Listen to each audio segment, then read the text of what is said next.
now today. You're the 8 best that are presenting here, so congratulations to all of you for being here today. You can be really proud of yourselves. And yeah, last but not least, of course, a big thank you to our amazing futurEU team.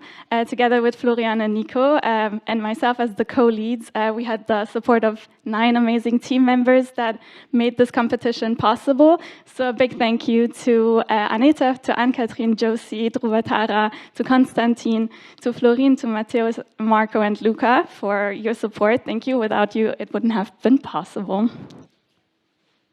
And yeah, so now before we begin, I'm going to introduce a person that normally needs no introduction in this room, Professor Cornelia Woll, the president of the Hertie School. President Woll joined Hertie in 2022 from Sciences Po in Paris, so also a CIVICA partner university, and where she held numerous leadership positions, such as the president of the academic board and also the co-director of the Max Planck Sciences Po Center. So yeah, thank you for being with us this morning, Cornelia, and please welcome her on stage.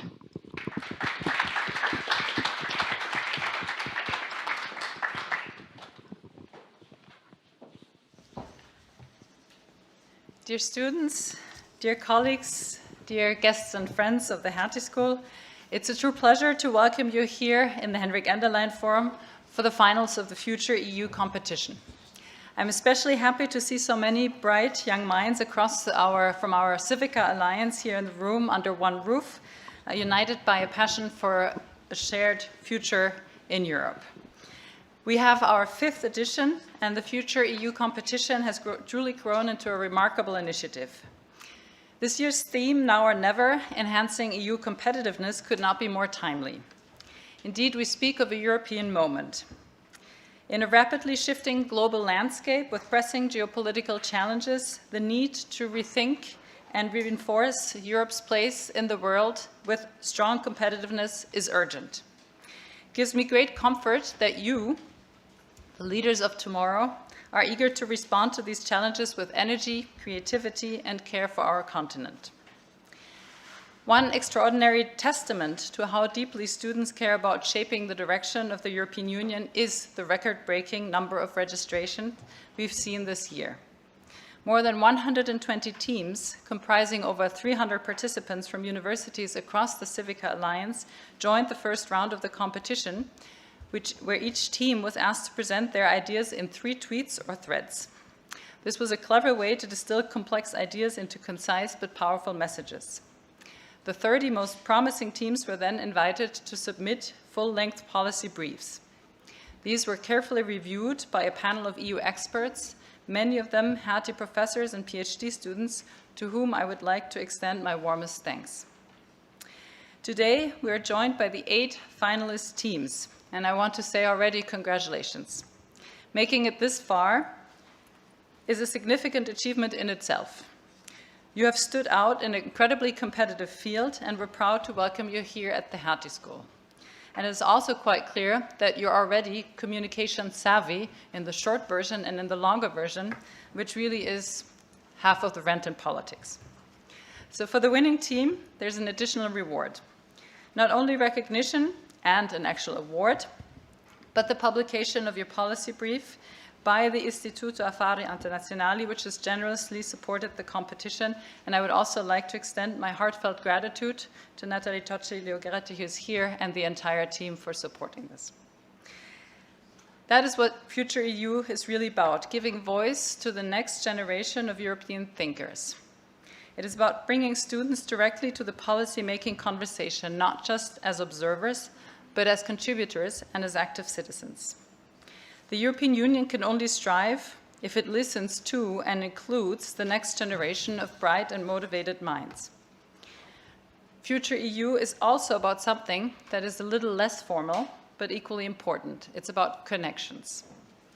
This weekend will offer plenty of opportunities to meet and exchange beyond the competition itself. And you're not just battling against one another, you're also here to meet and connect with one another.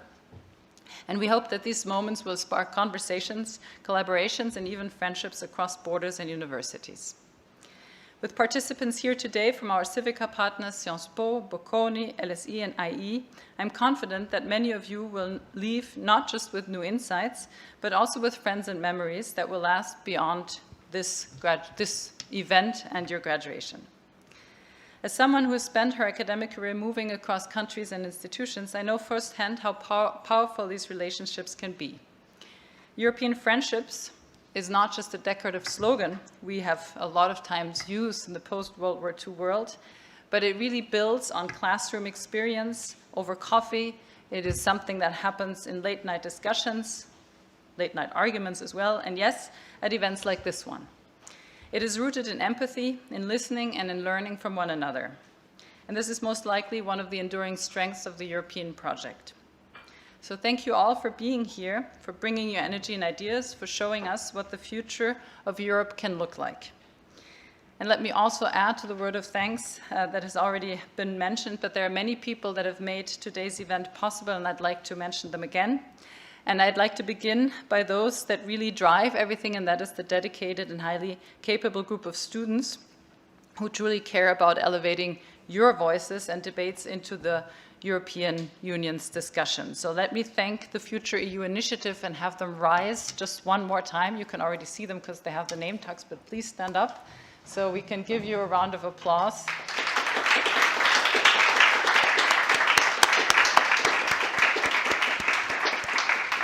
Because you're not just the MCs of today's events, even though that's what mostly you will spend your time on, but you really made something that is important, I think, for the trajectory of everybody who's participating.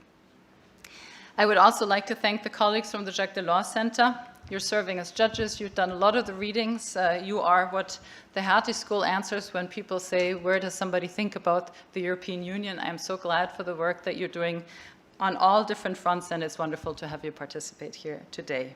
And of course, this wouldn't be possible without CIVICA, so let me thank Sarah Lawton-Gerlach, who's sitting here as the Manager of International Affairs, and I thought I also saw Andrew, but maybe there are two people sitting there. Andrew is also here, so thank you very much this is our CIVICA team. I'm sure the other CIVICA teams are involved as well, and we're very happy that the European University Alliance can support these initiatives as well. And to the comms team, Matt, as always, thank you so much. Now, I'm wishing the finalists the best of luck in this competition. I'm looking forward to the inspiration that will come out of this day. And with this, let the finals begin. Thank you.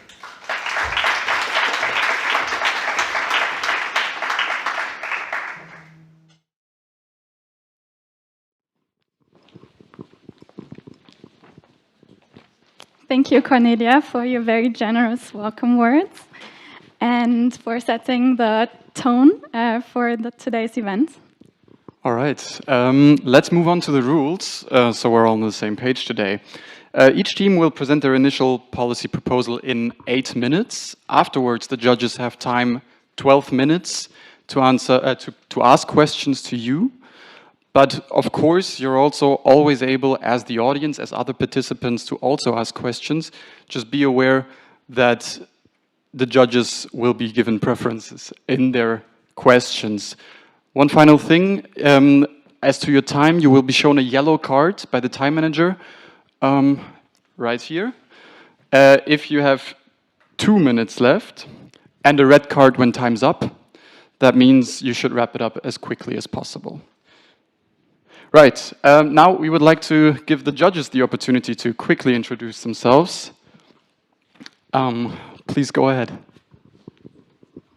Yes, thank you very much. My name is Arthur Leichthammer. I work, like Jan, at the Jacques Delors Center as a policy fellow, and there I work on the broader topic of geoeconomics, but which has, over the last year or so, developed more into trade issues rather than the economic security strategy of the EU that has kind of formed behind. And yeah, this is what I spend most of my time thinking and working about. Thank you. My name is Leo Goretti. I am the head of the Italian Foreign Policy Program at the Istituto Affari Internazionali in Rome, but primarily I am an editor. I am the editor of the International Spectator, which is the academic journal of IAI, and of a number of book series and the commentary series, which is the one which will host the winning brief. So thank you. Hi, I'm Jan Wernert. I'm Senior Policy Fellow at the Jacques Delors Center, and I'm working on Franco-German relations, meaning everything relating to France and Germany in the EU. That's quite a lot, so I'm more of a generalist in our team. And when I don't know how things stand, I ask Arthur and others about their opinion. Yeah, and I'm organizing the Pariser Platz Dialogue, which is a high-level event series bringing to the French, German, and European decision makers. Yeah, happy to be there.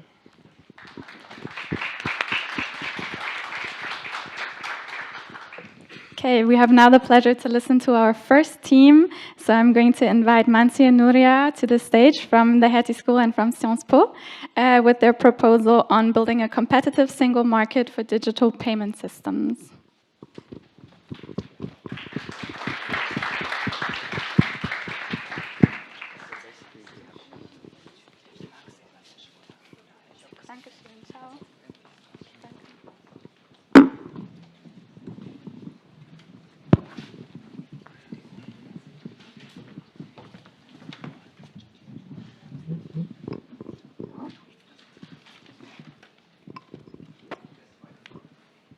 Hello? Okay. So I'm just going to put time here. Okay, so good morning, everybody. We are Mansi and Nuria, and we are going to present this our proposal for making a competitive single market for digital payments. And before we start with our proposition, it's necessary to talk about what are digital payments. So this time, like digital payments, according to the European Commission, are anything that allows you to make cashless payments with money, even if it's on a card or on a phone, or even through the internet. And these are the different digital payment systems that exist. I hope you're familiar with them. For instance, you have contactless payments. Those of you who have an iPhone know about Apple Pay or Google Pay or PayPal. So there are different systems and different ways to conceive digital payments. Another thing that's important for our proposal is to understand a little bit how these things work, how the digital economy works. And for instance, we have here one major notion, which is network. And a network means that the more users use it, the more value it adds to that product. So for instance, we have internal network effects and also cross-site effects. And the characteristic of the digital economy is that they all go through this interface. For instance, if you take, I don't know, Amazon or Uber Eats. Uber Eats is an even easier example. So Uber Eats is just the interface that connects users, which are hungry people, with sellers that are restaurants, for instance. And Uber Eats connects buyers and connects sellers. And the more people use Uber Eats, the more interest there is for restaurants to be in Uber Eats.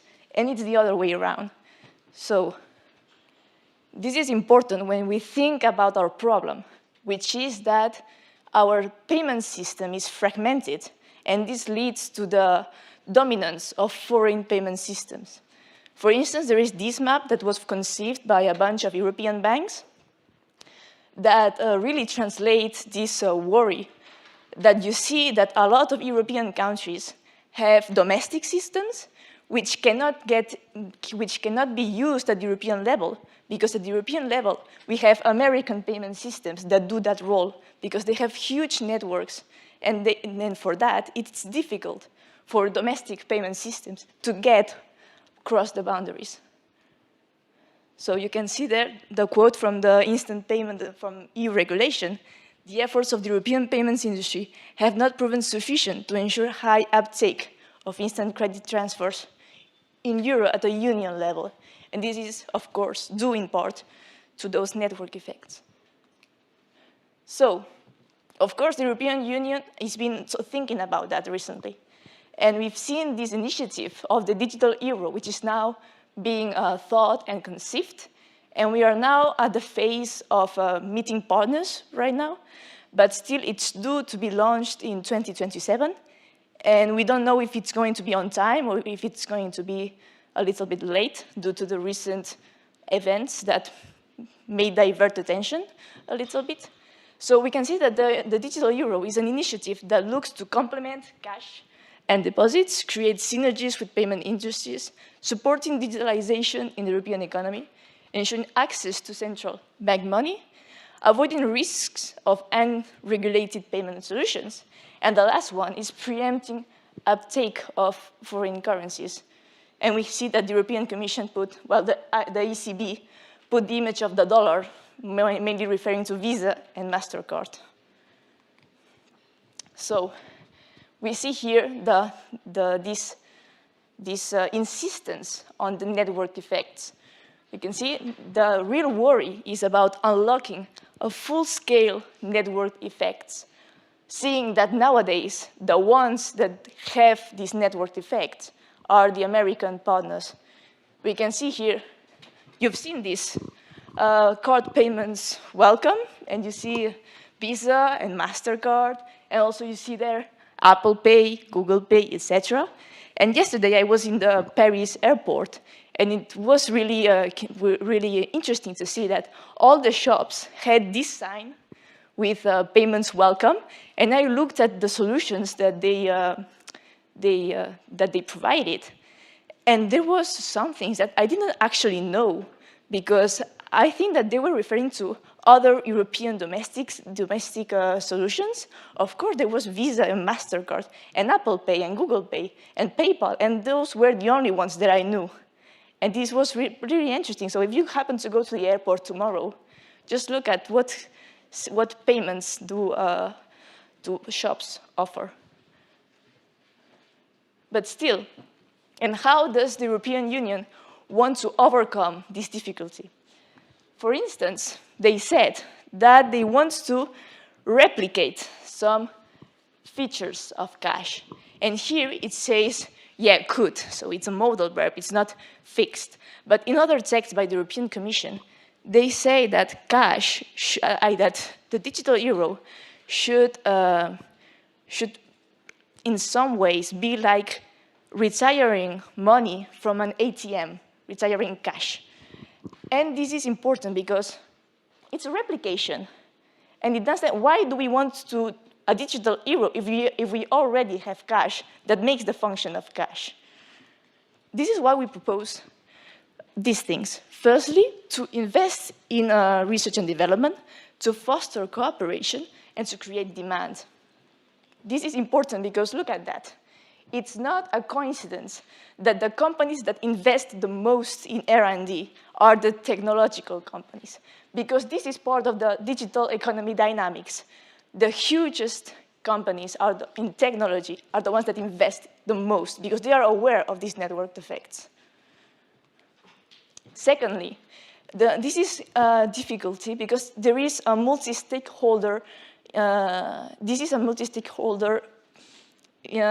dynamic. So we need to coordinate all those to make sure that this is impactful. And finally, and this is for me the most important one, we need to create demand, because we will only be able to overcome this network effect if we create something new and if people want something new. And this is, for instance, an example of Spotify. We have seen at the end of the year people uploading on Instagram their recap of the year. Or maybe you do wait at the end of the year to see what was your recap.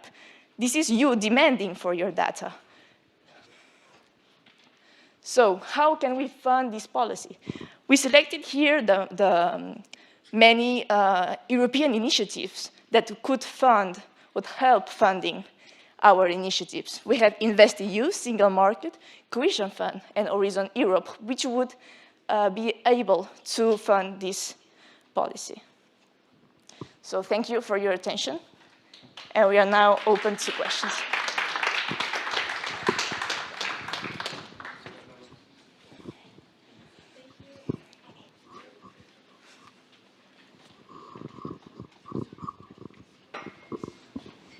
Thank you, Mansi and Nuria. I'm now giving the floor to the judges. You have 12 minutes to answer the questions.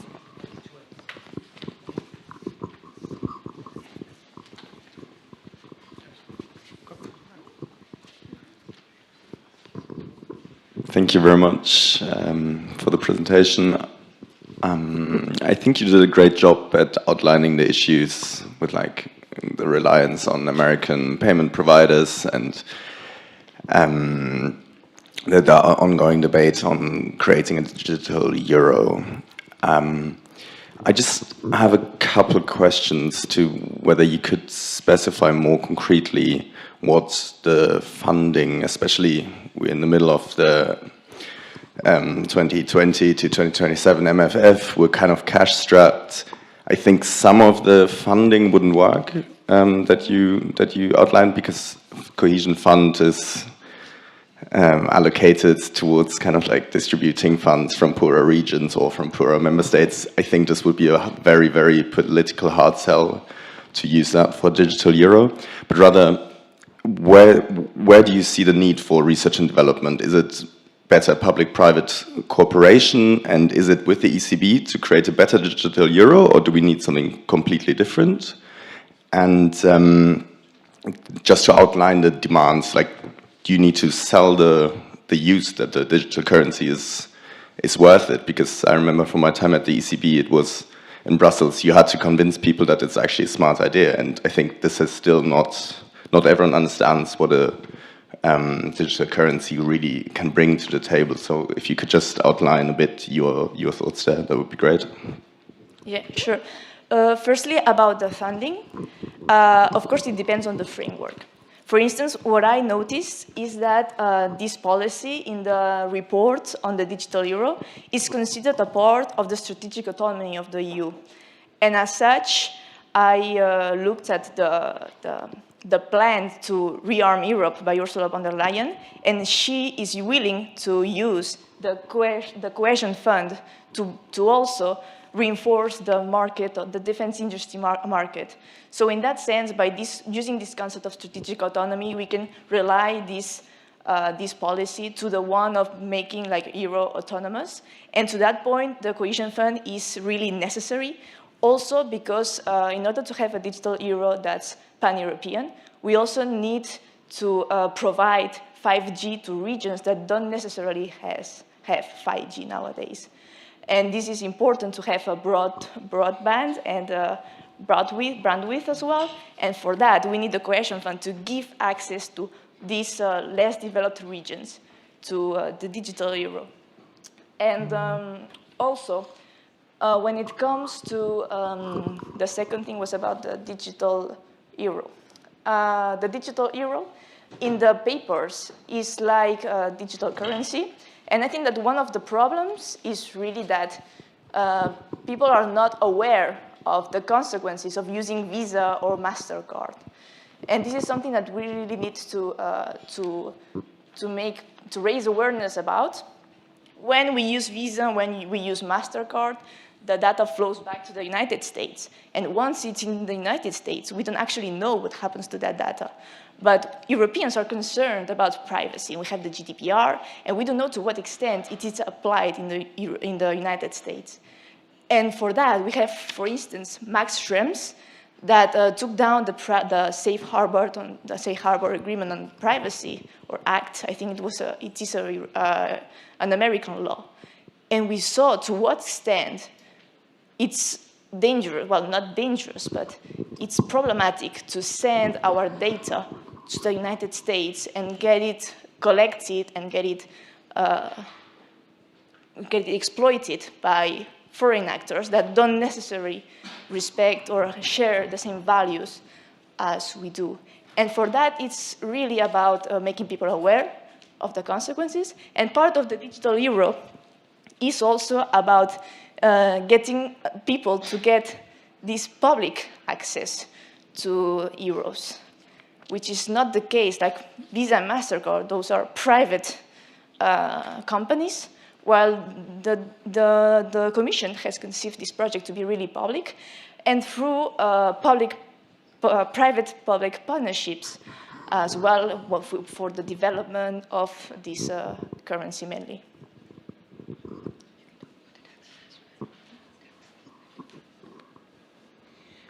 Okay. No, just first something I forgot to say before. It doesn't refer to you absolutely. It's in general. It's just don't be stressed about these presentations. That applies to the presenters and the organizers as well. I think you are doing really great just to be here. So it was really good to read all the briefs, and I'm really eager to listen to the presentations. My question builds on the previous one and what you were just saying. Which is about, yes, you made a case about the GDPR and raising awareness about the consequences of data flowing to the US, which is fine. But I think that exactly due to the network effect you were referring to before, that perhaps there should be somehow a bigger sort of push now to support this kind of tools, given that everyone is used to use Google Pay, Amazon Pay, PayPal, and the national instruments. So my question is, how do you see that the EU, especially if we look at the digital euro, so a publicly backed digital currency, how can it make adoption more appealing to the general public, to change their habits from what they are doing now to a new tool, so to make sure that this doesn't become just another project which remains half-baked, but it's really adopted by users? Yes, we talked about it in the group, and we thought that, for instance, ways to make it more appealing is through tax, which is something that's in the European debate right now, like how do we tax these huge companies that make profit out of European data. And another thing that it's important is to build trust with the users. Because, for instance, once we are aware of the whole situation, we see, well, maybe I trust more the European Union than some American companies regarding that. Nowadays, the Trump administration is trying to bring down breaches with the European Union. And I think that those were our two main insights. Okay, thank you very much for raising this important issue. I do get the part about getting more European actors to participate in this field and break up existing oligopolies. I think one of the reasons why we are all using these instruments is that we don't have trust in too many of these instruments, and we are reluctant to use new solutions because it's a highly sensitive issue. You could whitewash money or launder money or also lose money if you don't trust the right market actors. So how would you cope with that problem? You're basically asking for fragmentating the market more to let European actors emerge. This was also raise issues of cybersecurity, security, while trust structures, which are not exactly the specialty of startups, maybe, that are new to the market, maybe not so much used also to legal requirements. And you also asked for less regulation or experimental regulations. And how would you see the challenges in this field relating to security, for instance? Okay, so for instance, the first here, this quote comes from a McKinsey report. And this report talks about data culture. So in order to change the landscape, we need to work on that data culture in Europe mainly. And that is, can be done by education, for instance, making people aware of this. Like, we need to develop this data culture in the private sector, but also in the public sector. And these reports really highlights like why the private sector is ahead of the public sector when it comes to tech. And it explains that it's because of this data culture. So it's important to bear that in mind. And the second part of the question, sorry, can you repeat the second question? The one was about data culture and the other about fragmentation. about fragmentation. Okay, yes. So we have already seen many initiatives by a bunch of European countries. I'm thinking about WIRO. That's a program made by, I think, France, Spain, Germany, and I don't know if Belgium, some Belgian banks are in it as well. And this is a beginning of something that could be done at European scale. But of course, the problem as well is the multiplicity of actors that I highlighted here. Because, for instance, there are many actors that are not here. And what you said about cybersecurity, about, yeah, how do we do it to make it more unified regarding that not all startups do not have this capacity to evolve according to the norms and evolving to the advances and the developments of the tech sector. And for instance, I remember that there is this regulation, this directive that's called the NIS2 on cybersecurity, alleging that all European countries should have a cybersecurity department to coordinate with at the European level. And I think that maybe we could put these cybersecurity departments in collaboration with all those actors. And this makes this even more complex, but it's necessary as well, because it's necessary to make people trust you. And with cybersecurity, it's really about making people trust your system and yeah, be able to create this pan-European through a lot of cooperation.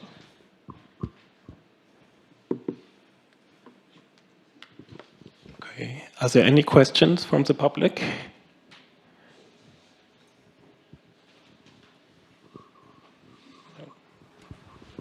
How many minutes do we have left?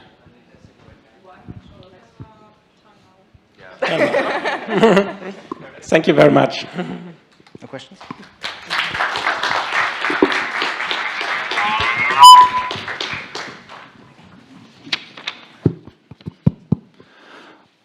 All right. Thank you. That was a great presentation. First team done. 7 more to go. I would like to now invite Team 22 on the stage. Michael, Estrella, and William from the London School of Economics with a proposal for enhancing industrial energy flexibility and aid competitiveness. Please take the floor.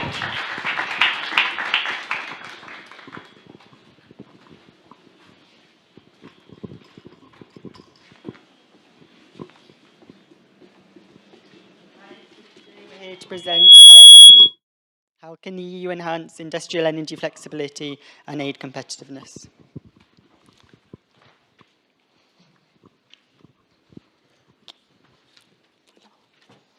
So I will start with introducing making a bit of an introduction. So we all know that renewables provide a lot of electricity in Europe, over half. However, we know that output as well varies with weather, right? And due to this limited flexibility, sometimes there's price spikes, too much power or too little power. In this figure, we can see the energy system. And there's 4 possible and 4 main potential sources of flexibility. There's demand flexibility, supply, grid, as well as storage. So we're going to focus on demand flexibility, which means that factories can choose when to use their power. Industries normally use around 36% of the EU electricity. However, we know that they operate on feed schedules. And what does it mean? That they operate independently of when renewables peak. If we could just shift a fraction of that load to when renewables are abundant, wholesale prices would lower, energy costs as well as CO2 emissions. Industrial companies have 2 different types to do demand response. First, we have schedule flexibility. Schedule flexibility is when firms individually shift their power consumption to save energy and to save money. Imagine my friend Will is an operator, operations manager at a cooling facility in Germany, for example, that is storing frozen food. Here is the electricity curve of this company during the day. Will now decides to make the cooling machines switch off when electricity is expensive. Here, for example, this is typically in the evening, and he can cool with full power, full load, for example, during noon or during the night when there is an oversupply of solar and wind energy. The cooling, when he pauses the cooling, of course, the temperature in the storage house will go a bit up, for example, from -20 to -18 degrees. However, this small difference is not a big problem for the quality of the stored food. Now, a second type, which is grid service flexibility. Grid service flexibility is when firms that own and operate the power grid pay industries to shift their electricity use. Imagine my friend Australia runs a cement plant in Spain. Crushing the cement requires a lot of electricity, and when the Spanish grid operator announces a supply shortage, like for example here, this would be at 5:30 in the morning, Australia on demand shuts down one of her cement mills. That's also no problem because the rest of the production can continue. But she saves energy when it is needed. So you might be wondering, why is this so important for Europe? So firstly, its key benefits are low emissions and energy costs, whilst boosting grid resilience. And this means that we can meet the Fit for 55 and net zero targets without over-reliance on fossil fuel backups. And economically, it gives energy-intensive sectors a consecutive edge. And then globally, it enables us to position the EU as a leader in clean, flexible energy. This is at a time where the US is currently facing a fragmented grid, whilst China is centralized, but innovation on the consumer side is lagging behind. We now present two main policy problems. So, first problem, many national power grid systems are old. They come from a time when Europe was powered by expensive but stable coal and nuclear power. And they are not yet well suited for solar and wind flexibility. German grid tariffs, for example, they are low when you have a very constant electricity consumption as a firm without any consumption spikes. This poses a problem, for example, for Will's company in Germany, as Will has just decided, as you can see in the picture, to even increase his demand during noon, and he now creates a new peak that might increase the costs for the company. This is a problem that needs to be fixed. Yes, so grid tariffs need to be revised to reflect the real costs, to promote flexibility and remove distortions, for instance, with the Germany's peak tariffs. And also, whilst the Agency for the Cooperation of Energy Regulators is working on a new access code at the moment, it lacks enforcement power, so national regulating authorities need to be given more power to enforce such tariffs. And now we will focus on the second problem, which comes from the grid flexibility markets. So we're going to take back the example of the cement mill. So if I owned a large cement mill, I could submit a bid to the grid operator providing 5 megawatts of load in exchange of, for example, 5,000 euros of megawatts per year. The bid then, this bid would be ranked with all other bids from all the other industries according to the price that they demand, up to the total volume needed.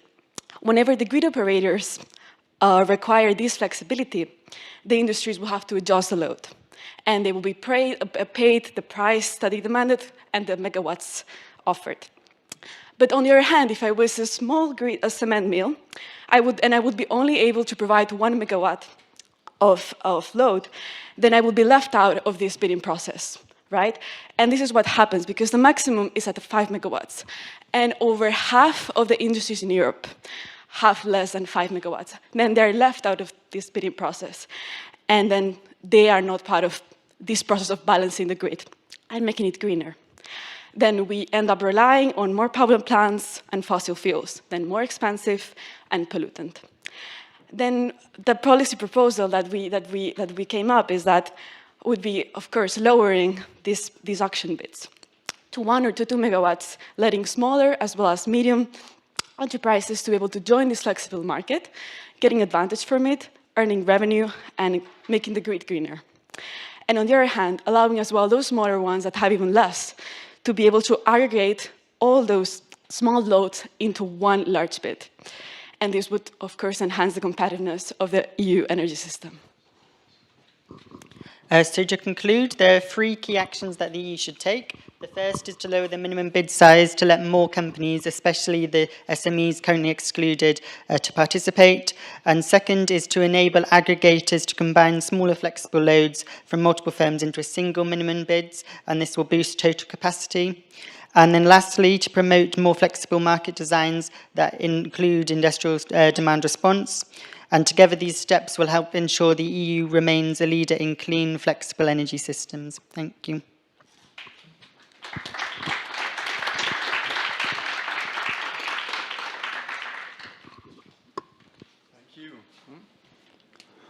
Thank you. All right, taking it slow. Thank you, team. Great presentation. Time for the judges. Please feel free to take your time with the questions. We're a bit of schedule ahead of schedule, so we're not in a rush to, get these people off the stage. Thanks a lot for the presentation and the paper. I would have 3 questions. One is about the effect of changing the system on legacy power plants that are designed to provide a base load over a long time, like nuclear plants that are not very flexible and that just highlight how the tariffs now are for electricity. How would you account for that? Second, smaller question, it's a nasty one, but we are here to see who's best, so please don't be offended by it. You mentioned in your paper that a new regulation will come into force, will be published by the EU Agency for the Cooperation of Energy Regulators, and that it will come up in March 2025, so probably before you wrote the paper, but now the presentation is afterwards, on demand-side flexibility network codes. Did you follow up on it by any chance? Bonus points to begin yeah. Bonus points waiting here.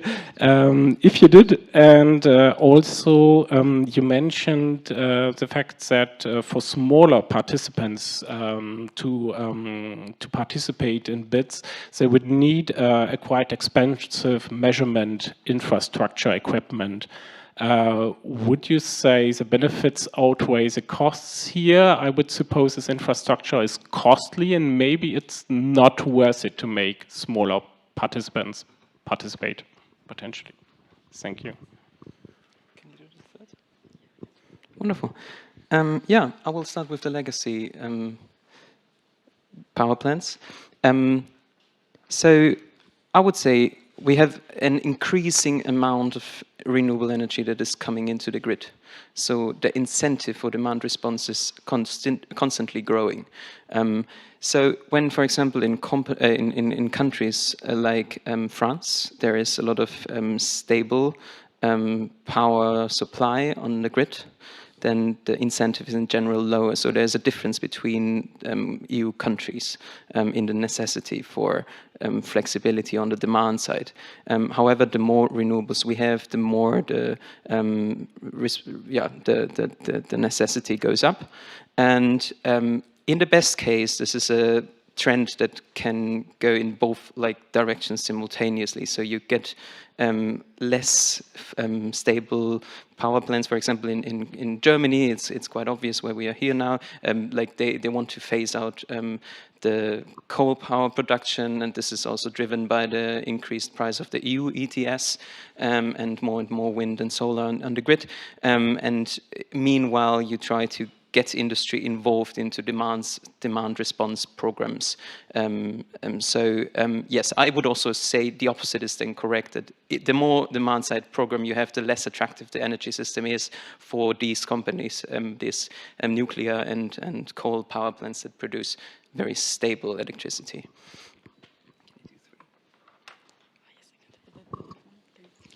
Yeah. Well, unfortunately, I haven't read the March 2025 update, but I think the key takeaways are that there is still lacking harmonization across the national regulating authorities, and that some are less strong enforcers than others. Yeah, and I will take on the last question of like how is it feasible for those smaller companies to actually be able to take on this infrastructure, which, as you said, is expensive. All this like the energy meters and how to measure, which is actually how they also verify that they're doing things right, like the accountability. So as we all know, like this is a benefit for those industries to do it, to be able to shift the load. So somehow, as the energies, as the whole energy system gets decarbonized, and over this past few over these years coming, which is increasing at a kind of a high pace to technology developments, as we all know, like CCS, like all these new technologies that are developing, somehow would kind of create a signal to the industry that is profitable to actually rely on renewables, and to be able to set on setting the table the fact that the smaller industries can also make money out of just being more flexible and relying on renewables. It will just the cost would be able to be compensated over of these energy meters and all these energy infrastructure over. Of course, we haven't made the numbers, but over like, let's say like half a year, like of course, depending on how much they can offer to the grid service, and of course, we would also think that out of this, whenever this would come to the table in the Commission, and for sure it has come up, they would probably also start talking about where the money would come from. And for sure, as this is normally very decentralized matter, all the energy system, and it's very national, it would be on the count of every industry. For example, in Spain, that we have many days we're relying over 40 to 50% on renewables. There will be so many more incentives that would be, for example, implemented by subsidies or by other market-based policies that could be implemented, but it will be more at the national level, depending on which energy systems are more prominent or more dominant in there. Thank you. Any more questions? Yeah, thank you. I mean, I know almost nothing on all these matters, so I will make a couple of editorial comments on the brief, and then I have a question which may be very naive, but I would like to hear what your thoughts are. On the editorial side, I really liked your drawing. I think it was really great, and it provided added value to it.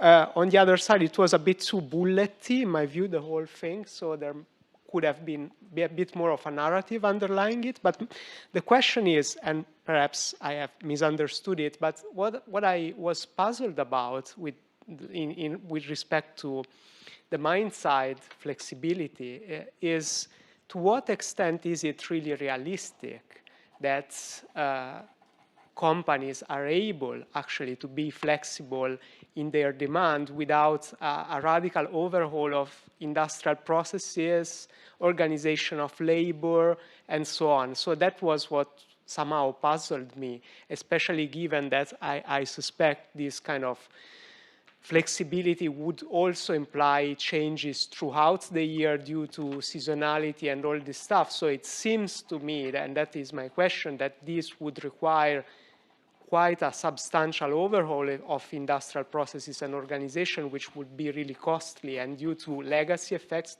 this may be difficult to achieve. But perhaps I just misunderstood the whole proposal. So I think the question is a really good one, because it has implications on the operation schedule of companies. So you mentioned a couple of points. I think I will first start with, for example, shifting it to the weekends. That would be one option, for example, because on the weekend the electricity demand is typically much lower.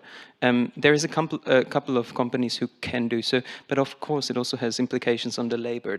Then the people need to work on the weekend, for example, for 3 shifts instead of 2 shifts only. This might be challenging, and the cost, of course, is then also higher for the companies. They need to compensate the laborers. Yes, so I think there's a number of potentials within industry where you can make progress with relatively low incentive. This is, for example, the example that I mentioned with the cooling facility, because no labor is involved there. It's just about technically switching on or off the facility. And I think in these cases, and there's also evidence from China where they did quite interesting surveys on that. There's a knowledge gap within industry because especially for companies where electricity is not the highest the cost for the company, but where labor cost is, for example, much higher, they don't think so much about electricity. So I think we need awareness, and we also need the incentives to harness the large potential of small and easy wins. And then when it comes to shifting, for example, to the weekend or shifting to the night, yeah, it depends on what the companies and the laborers want to do. So the second thing that is, yeah, the seasonal shift. I think here, for example, just the 2 types of demand response that we presented will not help us a lot. For seasonal shift, you need really new technology, for example, heat storages that you heat up in the summer and you cool them in the winter when you use the heat. I mean, there's a lot of potential for that in industry, but yeah, it's quite expensive, and it's just a technology that is now coming through because you need huge storages. Like, this is not comparable with battery storage or power storage in the mountains or so. It's literally filling lakes of hot water and then using that in the winter. Well, I was just going to add a very small point about the labour markets in that when we've seen, like, for instance, intermittent monitoring, people are able to strategically game it and, you know, change their flexibility of labour and to come in and switch off to reduce their pollution levels. So I'm sure to do it for the benefit of flexibility, they'd be able to adapt their labour supply as well.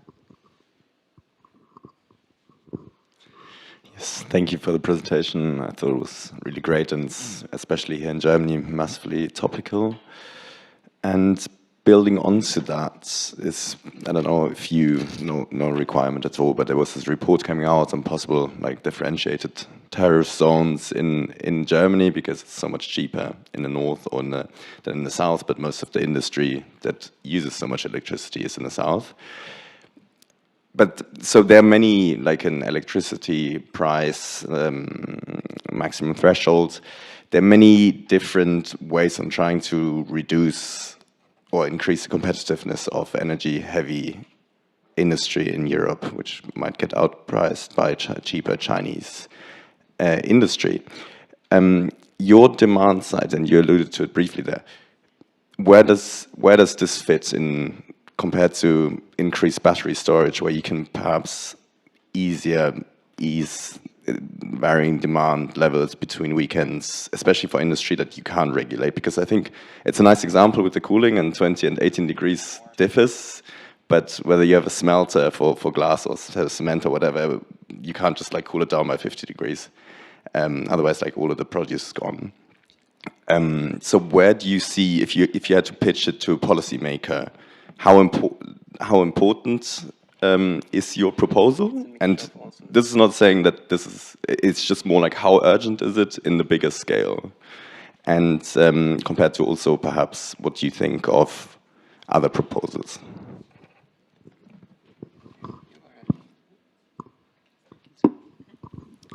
So of course there'll be a combination of all solutions, including battery storage, but actually, particularly with the flexibility we talked about in terms of weather and seasonality, those are some of the technologies which have the lowest marginal abatement costs, whereas if we're looking further higher up the MAC curve, we have things like battery storage, so that would be much more costly. So if we could be flexible in the first place, that saves significant costs. And particularly with climate change, actually solar activity is on the rise in general, so particularly from solar, that's very cheap, whereas battery storage also involves, using precious resources. So I think it's going to be a combination of battery and flexibility, but I think if we can do some enhanced flexibility, then we're less dependent on battery storage technologies.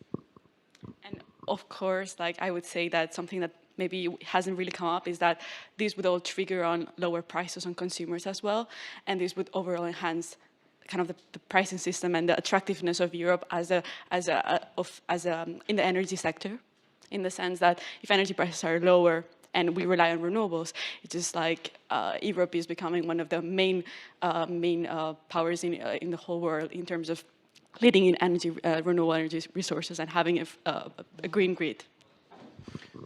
I think the fact that there is already some type of demand-side response currently also indicates that there is a growing market for that. So, for example, the bids that Estrella talked about, where the grid operators give money to the companies in order to stop the factories for at least an hour or 2 hours or so, they already exist. And we see companies taking part, and the incentive will grow. I think, yeah, we need a mixture. Also, Draghi in his report mentioned the flexibility of the energy system that is necessary. Yeah, overall, I think most of the reports that we have read just say that, yeah, you need supply side, you need then a better grid, and you need demand response.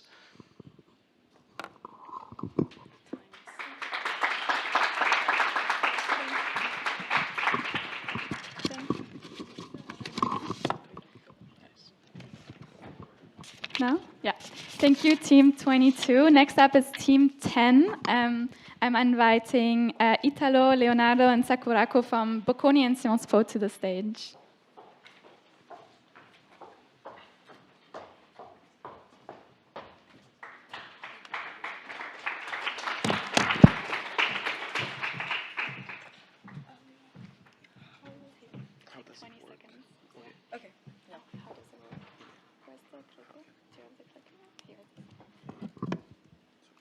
Is next.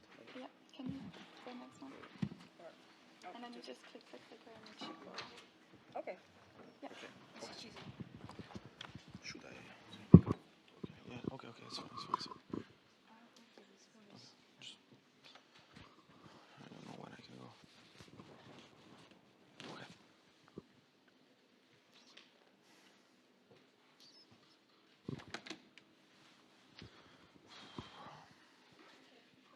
Okay.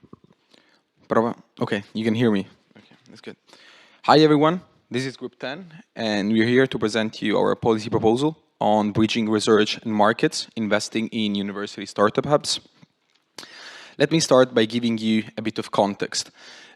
Europe ranks among global leaders in academic research, but still fails to translate its scientific discoveries into innovation. That's what's called the European paradox. No company has born in Europe in the last 50 years that now it's valued at more than 100 billion euros. Instead, in the United States, 6 companies were born in the same time frame that now are valued over 1 trillion euros. Only 1/3 of European university patents are commercialized, and the European Union accounts for just 5% of global venture capital if compared to 52% of the United States. The framework that funds innovation in Europe is the European Innovation Council, and its funding is disproportionately directed to later stage projects. In particular, 700 million euros are directed to projects that are at a technology readiness level of 5 and above, and just around 250 million towards early stage projects. That's such a small number if compared to the 4 billion that DARPA gives to early stage startups in the United States in the defense industry. Also, the current framework, it's funding mostly countries that are already well funded, while other countries that have still a strong academic output, but a weaker institutional capacity, still struggles to get this funding. Our proposal is a targeted funding initiative to empower university-led startups. The direct funding will go to projects with a technology readiness level that's below 5, and we decided to choose universities as key players for our proposal because of their proximity to scientific discoveries, the early visibilities of emerging ideas, and also their familiarity with navigating EU frameworks if compared to an early stage funding team. So our goal is to activate untapped regional talent, and we will do that by correcting the regional imbalance in innovation funding. So today, peripheral and underdeveloped regions often lack the infrastructure, the network, and the early stage capital needed to bring promising ideas from TRL level 1 to 4. So our proposal reforms the EU Fund of Funds mechanism, channeling capital into underserved regions and pairing funding with granular support systems. In this sense, we will embed social equity criteria to target key second objectives such as marginalized community, women-led projects, and socially and environmentally sustainable innovation. Let's dive inside our policy architecture and its core actors. First of all, let's say that our proposal is supposed to be a dedicated action line within the European Innovation Council framework to be developed under the FP10 paradigm. In this sense, it will complement Pathfinder and Transition by targeting TRL 1 to 4 academic spin-offs. We identified 3 main policy actors that are the European Commission, and in this sense, European Innovation Council, the University Innovation Hubs, and independent advisory boards that will be established, 1 per university hub. So our policy architecture presents a bivariate framework. The first level, going right to left, starts with the eligible startups accessing the innovation hubs, and this one, in exchange, will evaluate their proposal and provide technical support. Successful applicants will then be referred back to the European Innovation Council, which will provide funding. The second step is indeed what we call our accountability chain. That starts with the semi-annual report that every university institution should issue to the European Innovation Council referring to missed and reached key milestone, while the second step is indeed the evaluation process that the independent advisory board will develop at the university level, tackling key performance measurements. So to ensure the impactful and also the accountable implementation of our program, we divided our entire program in 3 phases, starting with the pilot phase from 12 to 18 months. It's like the launching phase of the test pilot program. So we're going to select the underfunded regions, and we're going to establish the baseline indicators through these phases for the next phase to move on to the next phase. So on the second phase, it's like a scale-up phase from second to 4th years. So we're going to expand the successful pilot cases. We're going to choose it from the first phase and to a broader set of regions. And through this phase, we're going to apply the data-driven performance evaluations to guide funding allocations. And last but not least, in the full integration phase from year 5 to 7, it's like a institutionalizing phase of the model within the European Union innovation ecosystem. Through this phase, we're going to apply the annual audit and the stakeholder consultation, and also we offer the publicly accessible progress reporting dissemination to ensure the transparency and accountability of our program. Is it like, oh. Yeah, okay, so to wrap up our presentation, we would like to stress that the European Union's innovation capacity is severely held back by the systemic constraints, such as the underinvestment in early stage researchers, and also the uneven access to capital or infrastructure within the region. So to tackle and solve this problem, I think our proposal can provide the solution through strengthening the university-led innovation hubs, and also channeling the funding to the underserved regions, which is suffering the uneven access to the capital infrastructure. So, and I would like to say that our proposal, it's not like a structural fix or small changes, but it's more like a strategic turning point to accelerate the path from the laboratory to the market, and also to enable European Union to lead globally in the technological development. So aligned with the Mario Draghi's report's objectives, our proposal will inject the new fuel into Europe's innovation engine, and also improve the fragmented innovation funding ecosystem, and last but not least, dramatically scale the European Union innovation instruments. Thank you very much.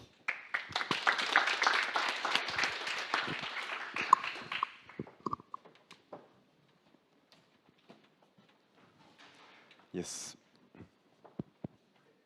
It works? No? Yes, no.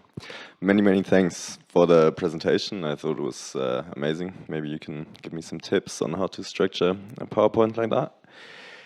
I have a couple questions. First would be, again, I hate to keep going on this, but how would you fund this? Like, the EU is quite cash-strapped, and national member states don't want to, or in the next MFF, I'm not sure if member states will be very happy to contribute more towards this.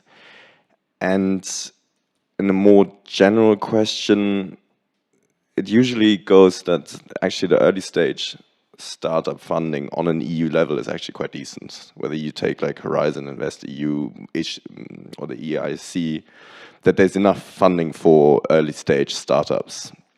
But the problem really is in scale-ups, that you get the initial funding, you get the ideas, you actually get the knowledge and expertise. But then as soon as they scale, they go and have their IPO in America or in London. Do you see this as a problem, or in your research, did you see more like the early stage was the issue? And then just the last question on your accountability framework. At the moment in the EU, there's a big push towards deregulation, and like now with our new chancellor here in Germany, it's like we need to make it easier for business. Where would you see in your plan like the scale between avoiding corruption between universities and startups, especially if it's early stage and small money envelopes involved, and overburdening exactly this flexibility, or like going against the grain right now? So thank you for your question. And wrapping up, so we will talk about budgeting issues, the accountability chain, and also like the current framework for innovation funding. That. Okay. Do you want to start? Should I start? No, please start. Okay. Thank you. Okay. This is how the European Innovation Council is structured. We have the Pathfinder call, that's between tier 1 and 4, the transition between 3 and 6, and the accelerator. This is the scale-up phase you were talking about. Let's say I have an early stage startup and I need some funding. I could apply to the Pathfinder if my technology readiness level applies, but the open call, it's only applicable for consortia of 3 independent entities in 3 different member states. And the second call, it's a themed call. So if my startup theme doesn't apply to what's mandatory in the Pathfinder, I can't receive funding. Then I would opt maybe to increase a bit my technology readiness level and apply for the transition call. But the only way to access the transition fund is if your project started from a Pathfinder project that was already funded by the European Union. So even if a certain amount of millions is destined to startup in the early stage phase of their life, it's still really hard for a startup to access this funding because of all those constraints. Should I? Okay, 1 second. Yeah, please. Okay, like another extra point is that like if your startup doesn't get to the scale-up point because it lacks funding and network, it cannot access like the scale-up requirements and eligibility issues. And so let's talk about our accountability chain. First of all, our plan is to parallel what are the systems already in place in the European Innovation Council to ensure avoiding like moral hazard among like the universities and the independent advisory boards. So it's possible to pull people from outside the university network that will not have like a contrast in terms of interest, and in this sense to measure their ability to provide support that is like not interested. Indeed, it is possible also to provide key measurements to identify when something goes wrong in our accountability chain, when something doesn't work as it's supposed to be. So when we set KPIs, we can indeed be able to identify a framework in which if something goes wrong, we can tackle the problem and target the specific university hub at the level like it's problematic indeed. Then moving to the budgeting point, there is this one.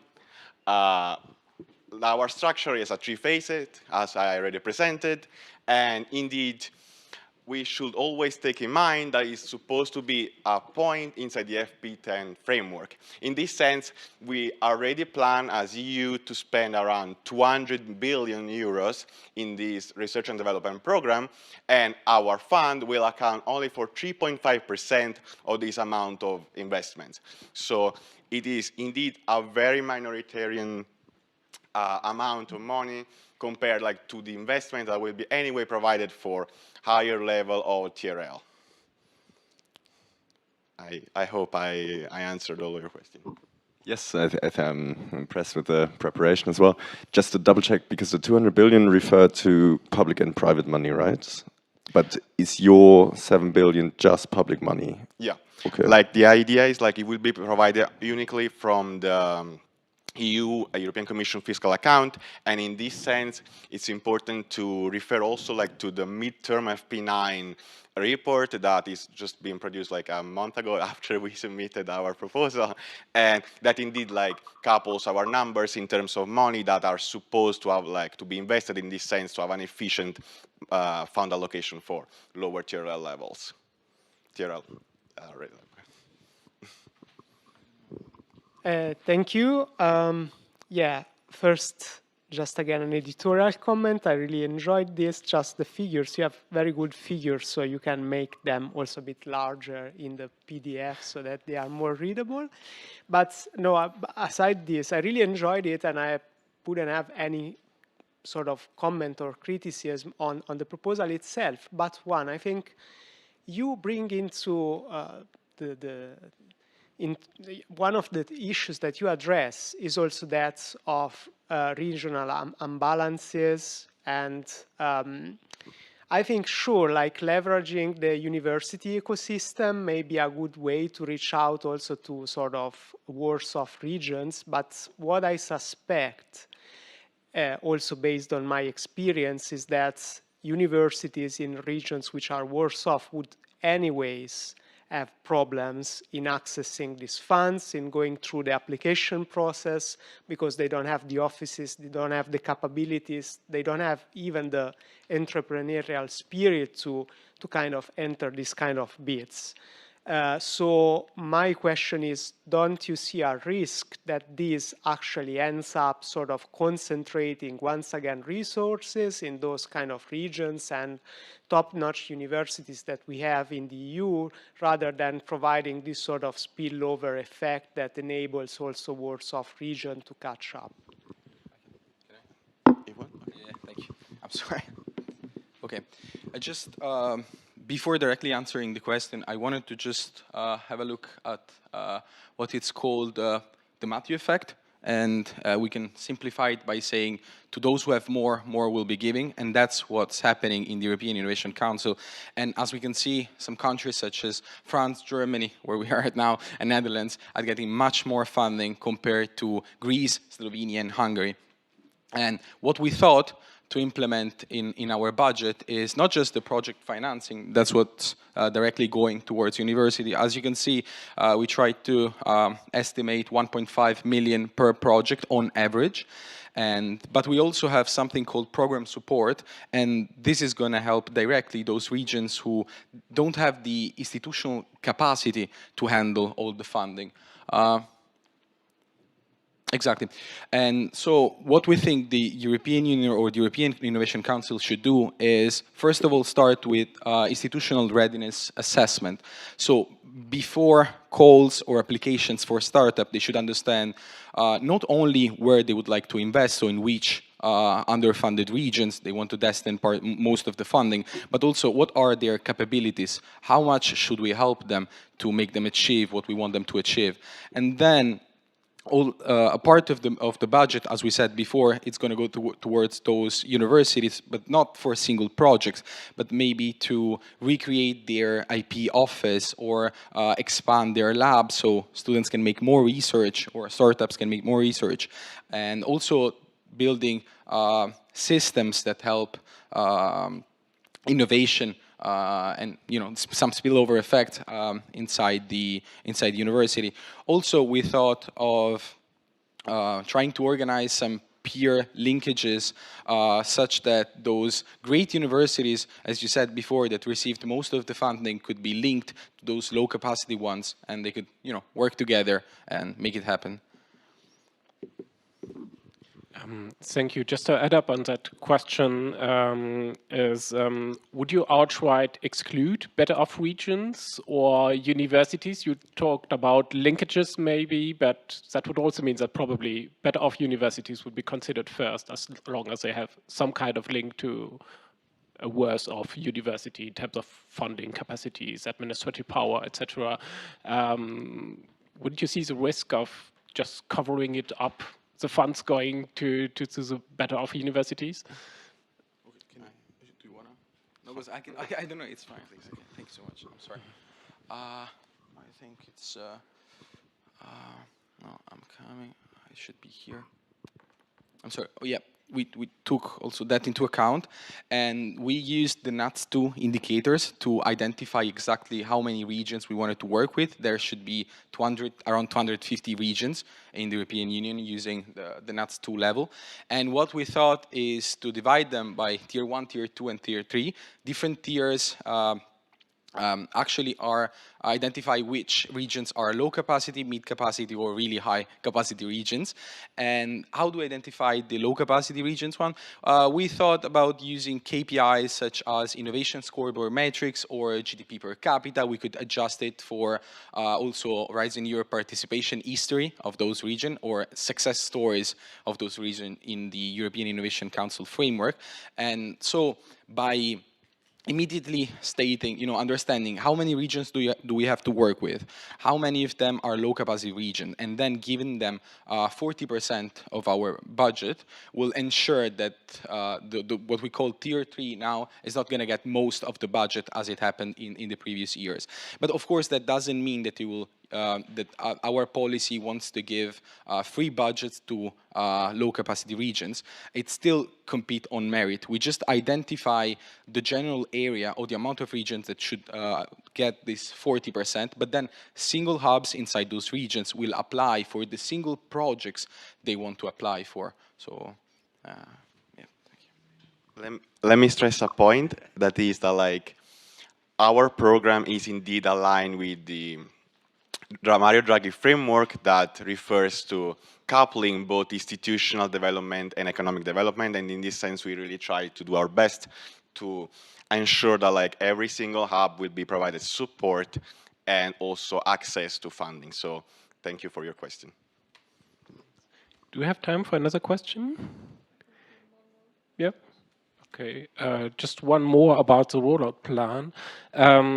You'll be likely funding startups that will be innovative and doing things no one has done before. So, or has not been done before often. So there will be scarce empirical data, and actually no one knows what's best to do these things because no one has done it before. So how would you refer to milestones and delimit them? Because you have quite a rigid plan, I would say, as you presented it, but maybe there's more flexibility in it than I just saw on the presentation, and maybe you can say something on these KPIs and milestones that have to be reached. So first of all, like we can refer to a high number of KPIs that we could use, and we could talk about like the rapidity to which we scale from TRL level 1 to 2 to 3, and in this sense also assess the technological and economical viability of every project. These are all technical indicators that indeed probably the advisory board will be able to target and analyze. But what's really important is that like we will not provide like funding directly and in a one release. Indeed, we will more likely provide like little sums that are related to key milestone. In this sense, like paralleling like already existing venture capital systems in which we try to incentivize the scale-up process. We account for these in both our policy architecture and in the model of accountability that we reported in terms of advisory boards. So like they will probably be in charge of this part of the process of like, you know, reporting and measuring performances. It's on? Okay.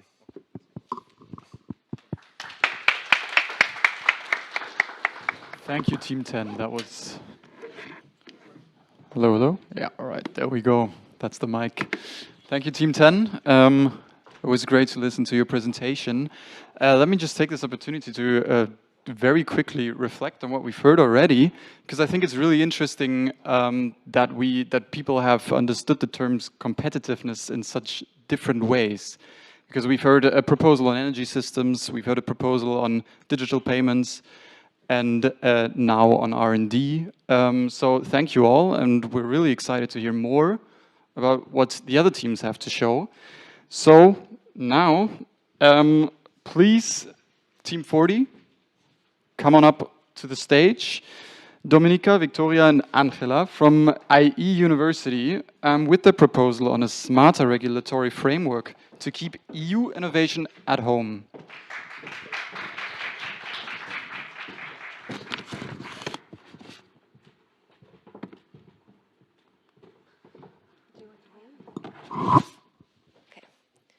So, in 1957, the Treaty of Rome envisioned a seamless European market.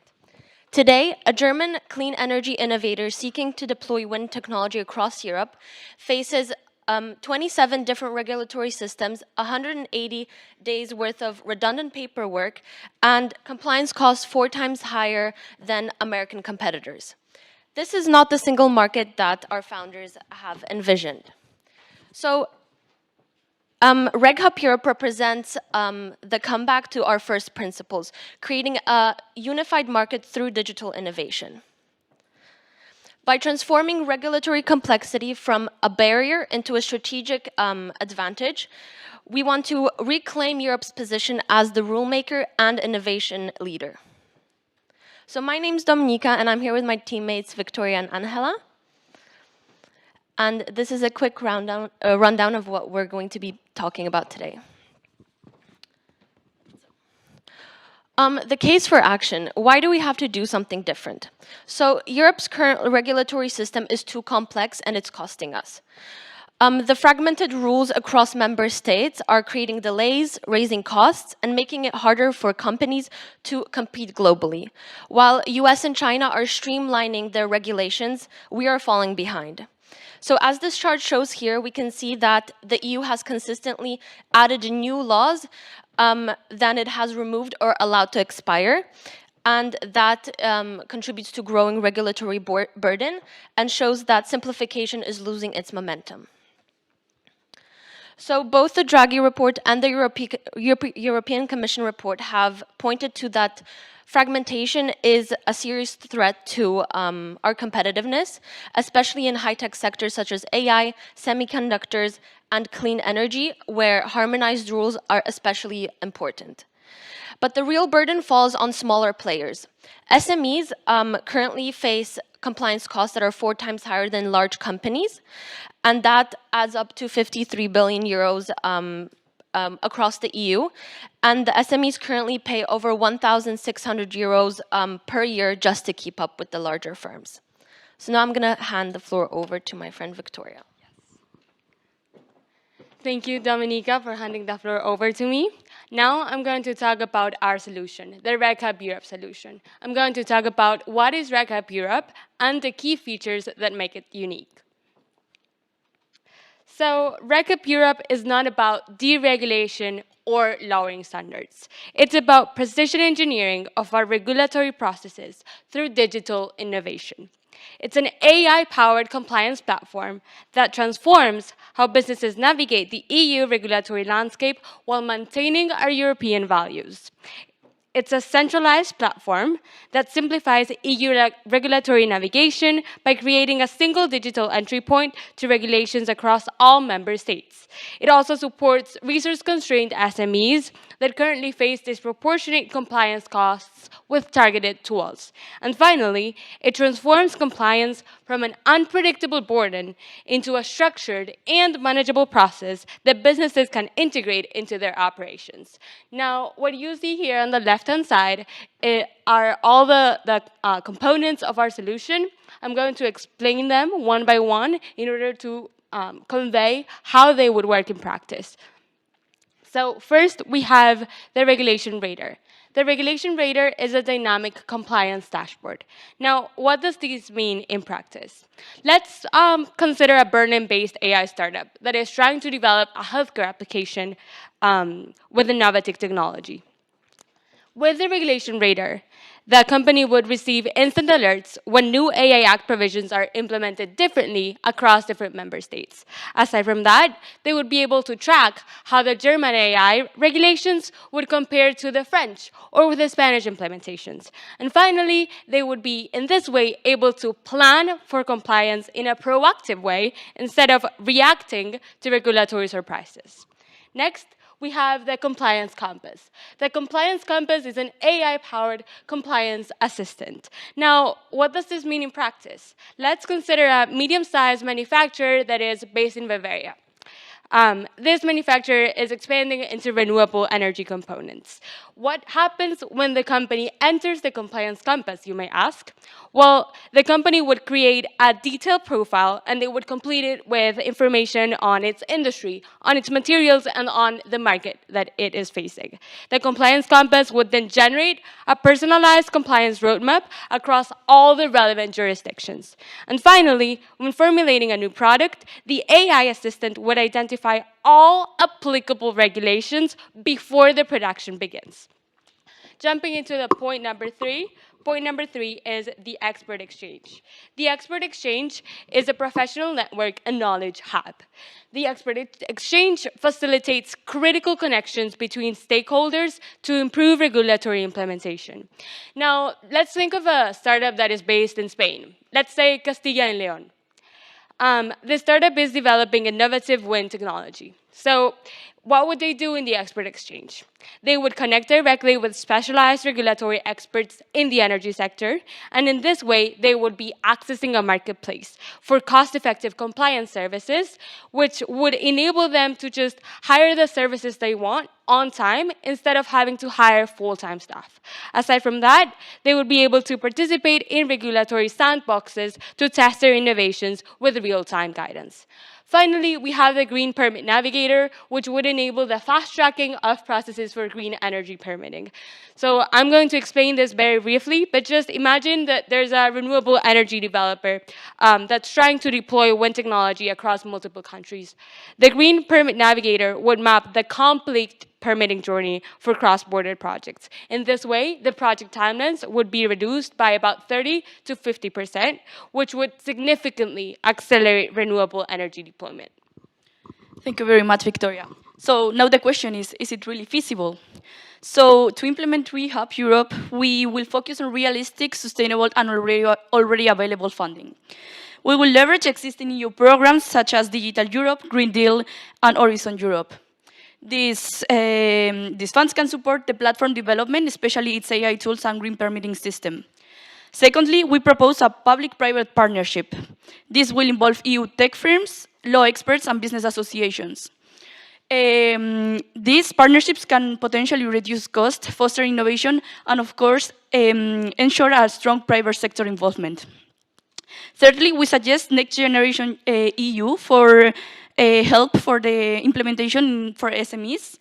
This will help small companies implement Rehab Europe without causing any extra burden for them. And finally, Rehab will be rolled out in different phases, starting with high-impact sectors such as AI and green energy. And this way, we can ensure a cost-effective implementation based on real-world feedback. So, in conclusion, the future of regulation for us is clarity.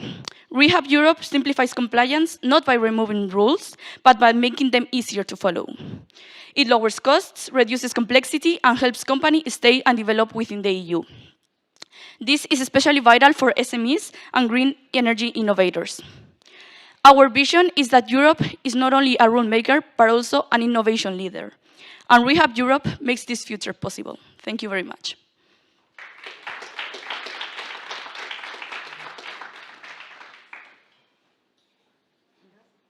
All right. Yeah, Thank you, team. Now questions to the judges right away.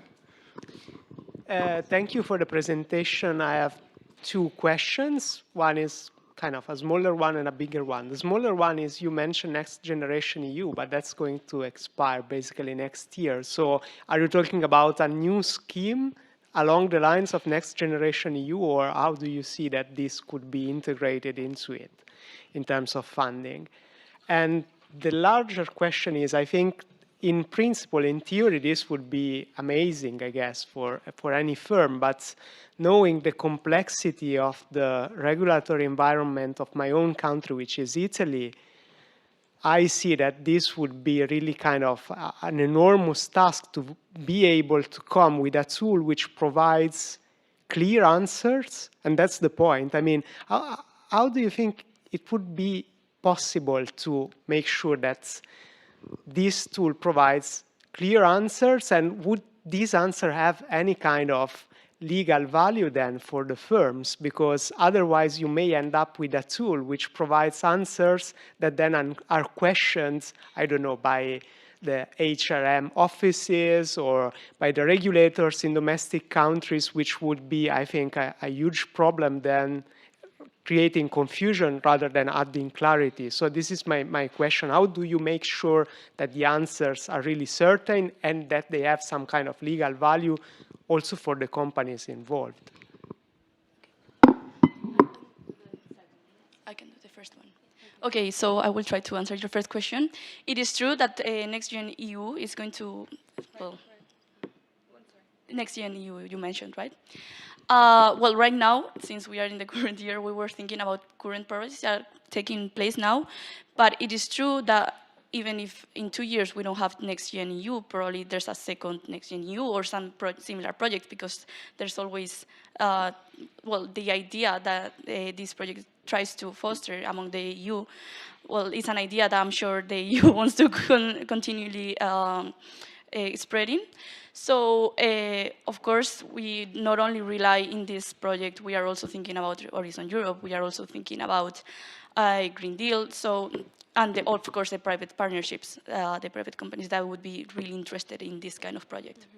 Maybe just to add on to that, we also thought about how much the project would cost, and also in terms of time. So we compared it to other projects that have been launched recently, and we estimated about 200 million, which is, of course, a very big number, but we believe that it could be covered by the rest of the funds that we see here.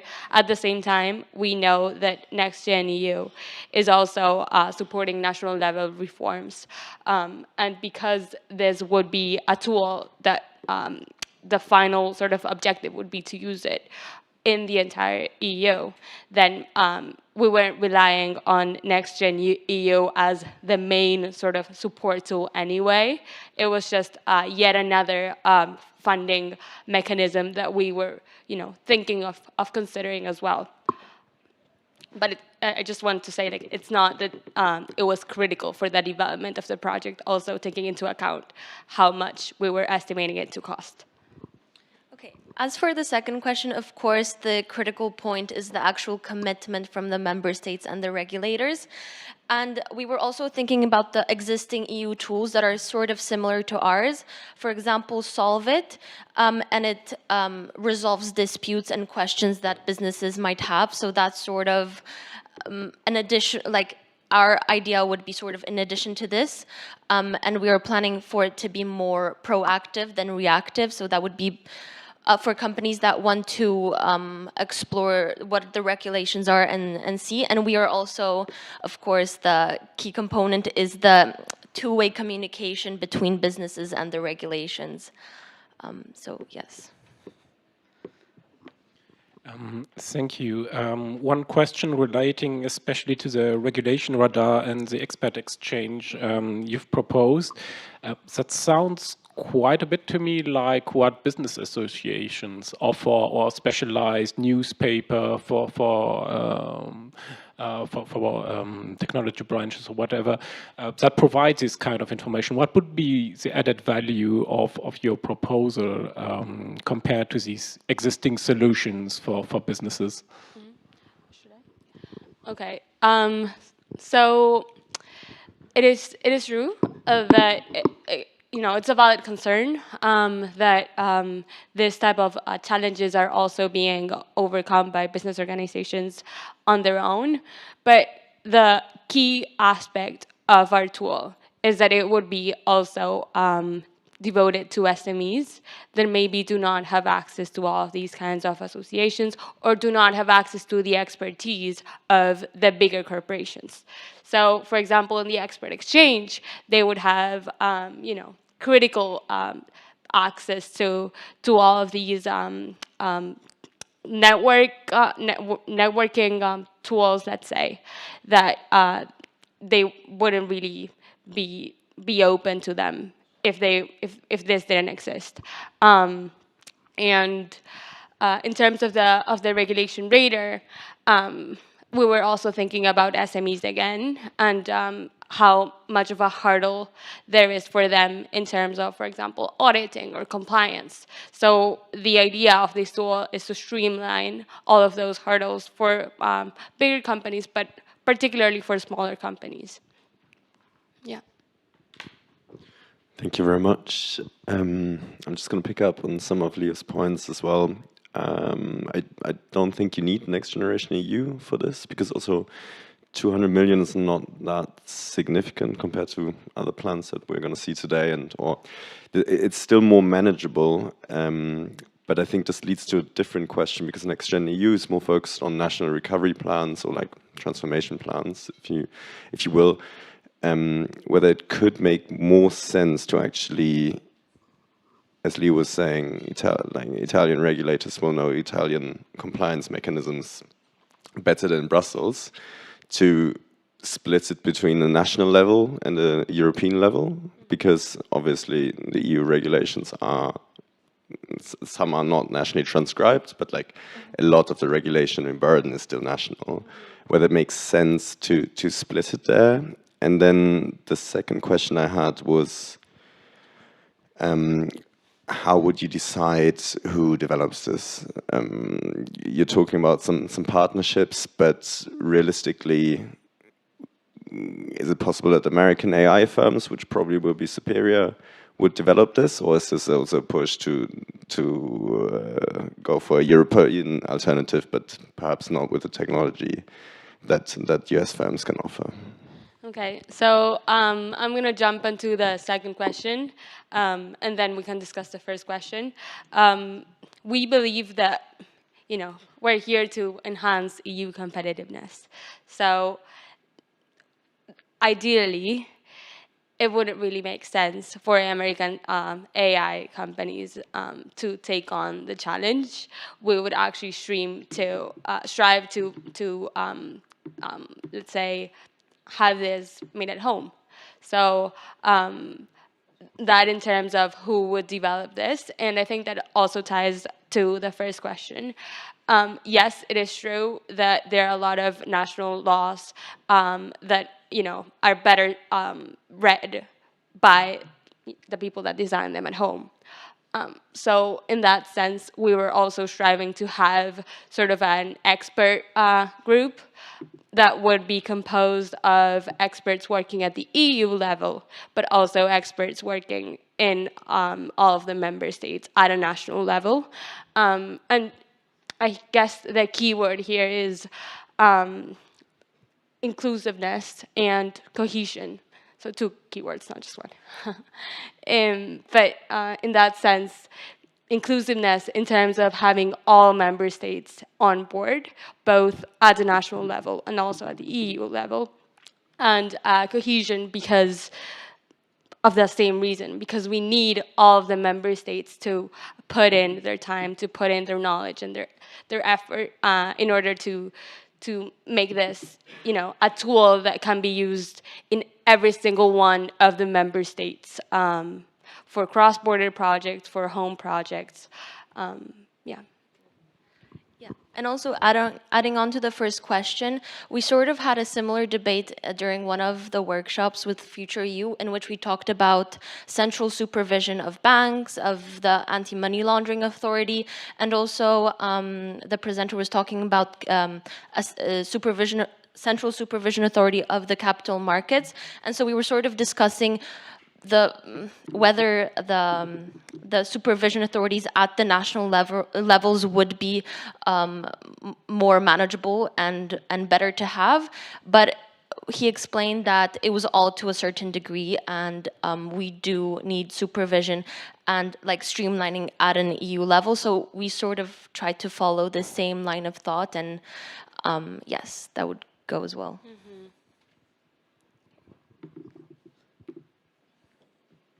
Do we have any further questions?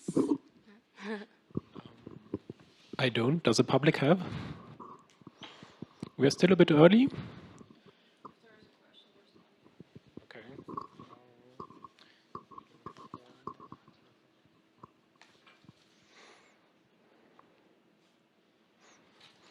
No? Okay. Then. Okay, thank you very much, Team 40. Thank you. And this wraps up the first half of the presentations. We were very generous with the time allocation at the beginning for the welcome words and the introduction. So we're so much ahead of time. So that's why we're going to prolong the pause, the coffee break. The only issue is that we get coffee at 11:10. So we have 20 minutes to kill until we get coffee. But yeah, the break's going to be 45 minutes, and we'll be here at 11:30 to be hopefully back on track.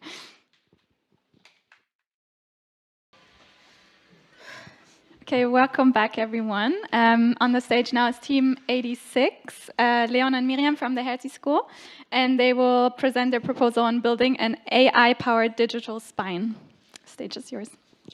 Okay, thank you very much. Yes, hello, everyone. Oh, thanks. So, as we all know, the EU is in a unique competitiveness crisis, and this becomes no more clear than in the case of the AI race.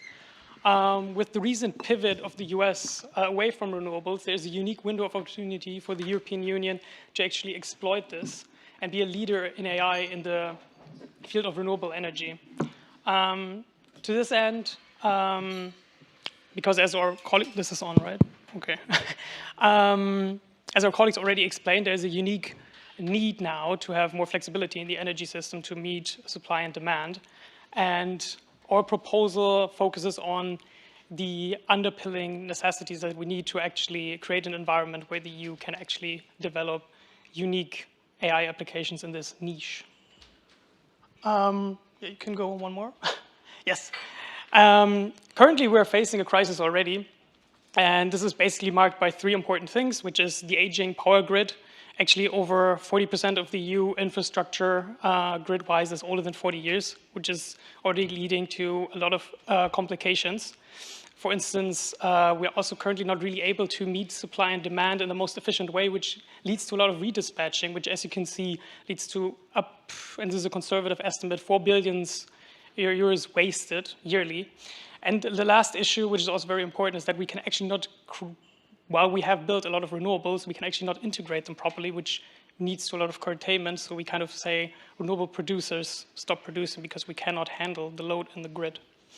And so what brought us here? What's holding us back? We identified 3 systemic barriers. The first one is the very fragmented regulation. Europe's energy market kind of looks like 27 loosely connected systems with different permitting procedures for technical solutions. And also congestion is managed nationally. Most member states fail to provide the mandated 70% of power line capacity available for cross-border trade, and this then leads to high congestion and high redispatching costs. The second barrier we identified are the isolated data spaces. You can have the most powerful AI system or AI tool, but we need the data. You need the data to train it, you need the data to test it, and right now the necessary data is not available at the right time scale or at the right granularity. The data is trapped inside transmission system operators, and most of the available data is very inconsistent and doesn't go back like the necessary 10 or 5 or 10 years. And if that doesn't change, there will never be a smart grid. And even if you have the data and the model, most of these innovative tools are still stuck in a piloting phase. Most startups and small and medium-sized companies cannot test their tools across borders. And this is where the bottlenecks are. So to put it in a nutshell, regulation is not really keeping up with the technological possibilities. This is why we need a vision. Yes, and our vision basically rests on 2 pillars, which is, first of all, to establish a more interconnected grid to enable innovation in the first place. And the second idea is to really create a more data interconnection to actually also then have the environment to produce or give the innovators actually the tools kind of to compete on the global market. We have good news. The foundation for our solution already exists. The core foundation of our recommendations is the EU AI Act that regulates the usage of AI in high-risk sectors such as energy. There's even one specific article, Article 57, that mandates testing environments for AI tools in each member state until the beginning of August 2026.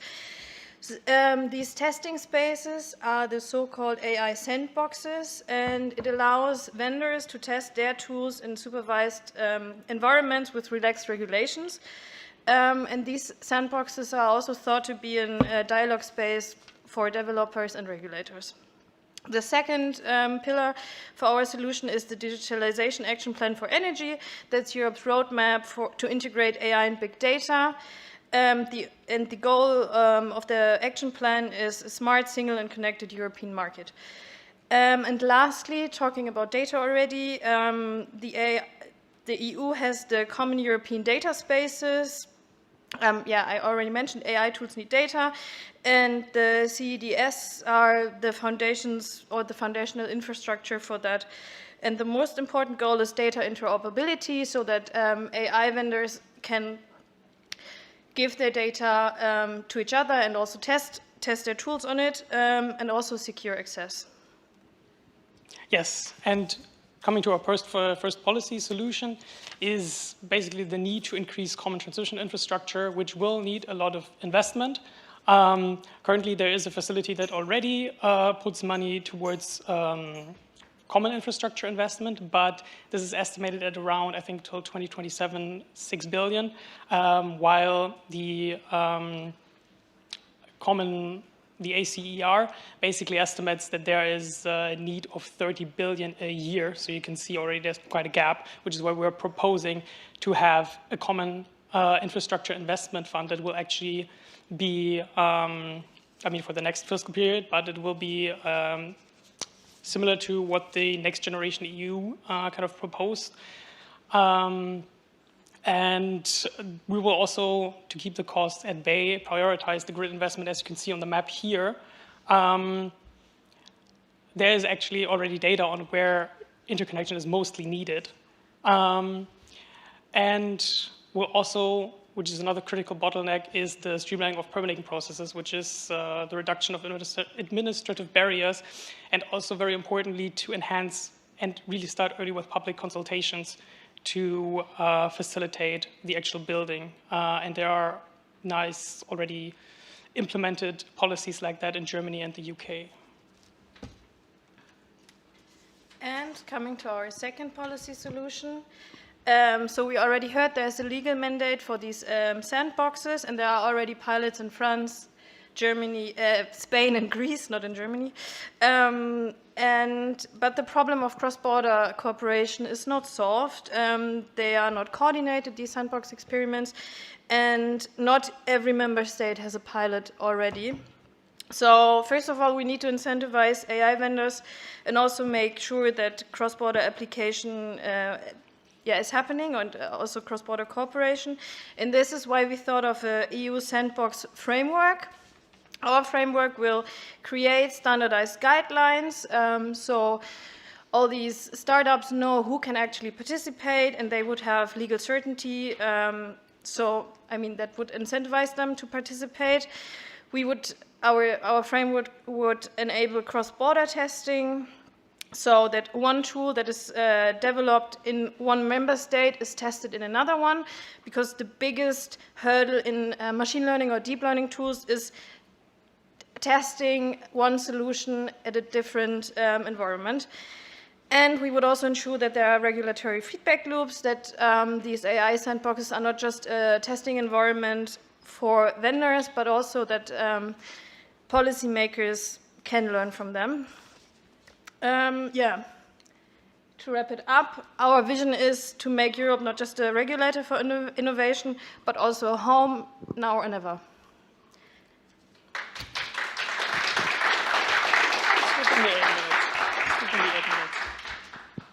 Thank you, Miri and Leon. Now the floor is to the judges. Thank you very much for the presentation and the paper. I get where you want to go to in terms of having advantages for the entire European Union, but as often individual member states might have differing interests. We could talk about the Iberian Peninsula that is not connected to the European grid, also due to differences of interest with France, for example, well, basically you're importing, if you have more connectors, you're importing the power grid structure of other countries, and not just, if you don't just want to help each other out in urgencies, but really develop these interconnectors, it has huge implications for prices, producers, etc. How do you account for these differences? How do you want to overcome them if you want to have a more unified European grid? Okay, thanks for the question. I think they're already developing, or developments that kind of go in the direction that you're leading, that you can actually see that there is a lot of connection. I think also with the Iberian Peninsula that you mentioned, there was investment in the interconnection with France as well, and you can also see at the blackout that happened that there are also, part of the analysis is still not completed, but you could also, or what some of the analysis indicates is that it would have actually been also advantageous to have a better interconnection, actually to kind of not have this blackout as it happened. So I think in terms of interconnection can be rather a solution, I think, in these terms. What was the second part of your question, basically? While you're meddling with a power producer's business model, if you connect them to other structures. I would say the Iberian Peninsula has a huge competitiveness advantage because renewables are especially efficient producing there, and maybe this advantage would be diluted if you would connect the Iberian Peninsula in a more thorough way than now to the rest of Europe. So would it really be in favor of Spain to push for this? I mean, for example. Yeah, no, I think there's also very diverging opinions, and then also if you, for instance, have the case of Germany as well, with the current debate that we have on the pricing zones, I think, which I think our dear Leon Hurt really advocates for having more like kind of lower base pricing zones, and you can kind of see the member states kind of existing, especially Germany wants to have a single zone in that regard. But as I said, I think the movement is a bit more towards actually seeing like the advantages of flexibility being interconnected. I think I'll leave it at that, and then. Yeah, thank you. I have a similar question building on the previous one, which is digging a bit more into this. As far as I understand, you are kind of figuring some kind of AI tool which helps pull together data about energy consumption, energy flows, energy demand in Europe. But my question is, first of all, as was already said, but going a bit more specifically into this, like, to what extent this kind of data integration would be something that vendors would be keen on in terms of sharing data? And the second point is, since we do also have flows from outside the EU, for example, in Italy, from Northern Africa now, and before that from Russia, how would that work? So would you then require also to have their data integrated into this system in terms of supply? Would they be able to access the data that's stored there, which could have implications, obviously, from, say, geopolitical perspective? So how do you manage these two aspects in your proposal? Okay, I can start with the question about the data. So you were asking, like, what is the incentive of these vendors or companies to share their data? So, I mean, we were also talking about these sandboxes, and I think these sandboxes are very nice environments for example, startups or small and medium-sized companies to test their tools. And there could be a clause that taking part in these sandboxes, like you could make it a condition that companies are sharing their data. I mean, obviously there are existing data or data security standards also under the shared European data space. So that's already there, and you could just apply that. But I think conditionality on sharing data to be able to participate, because I think it's a huge chance for small and medium-sized companies to have real data that is, I mean, I already said it, it's kind of locked in these transmission operator systems, to have the access, because that's usually the biggest problem, that they cannot test. And then they can also say, our result or our solution is really can generalize all over different markets. So that would be my answer. Yeah, and for the second part of your question, I think that, I mean, the interchanging of the kind of usage data is, I think, already regulated at the European level. So TSOs and DSOs, that's kind of where the data is already shared. So I would imagine that the flows coming from outside also fall under that. But what we want to focus on is more what Miri said in her, when she talked about the framework, is basically to open up the data that exists within Europe to third parties, so to facilitate that. But that would not necessarily translate, I think, to the flows that you mentioned from outside. I don't think that's where we would extend it. It would be more core market. Thank you very much. I'll just ask an initial question and then I'll follow up, maybe, because I'm still trying, like, you outlined all the problems that we have on our energy dependence, the old grids, data fragmentation, AI is not really there, and the regulation differs between member states. But with your framework, I see the fund would be great, but like your regulatory push and combining it with AI, what's the main problem you're actually trying to solve here? So I think it's a two-part problem. That's why it maybe seems a bit disjointed. But the first part is actually to have to solve kind of the infrastructure issue, because we thought this is kind of the first initial thing that you need to tackle in order to facilitate actually the more intelligent management of grid assets. You kind of need to improve the grid in the first place, because as I mentioned with the redispatching right now, we just don't have the physical capacity to even match in the most efficient way supply and demand. So that's the first thing that we need to solve for then, for instance, have a smarter system to actually being able to more dynamically match supply and demand. So that's kind of the initial part, if that makes sense. No? I mean, do follow up if you... It's more the fund that you propose. Okay. That builds on the AI data that you want to improve, or...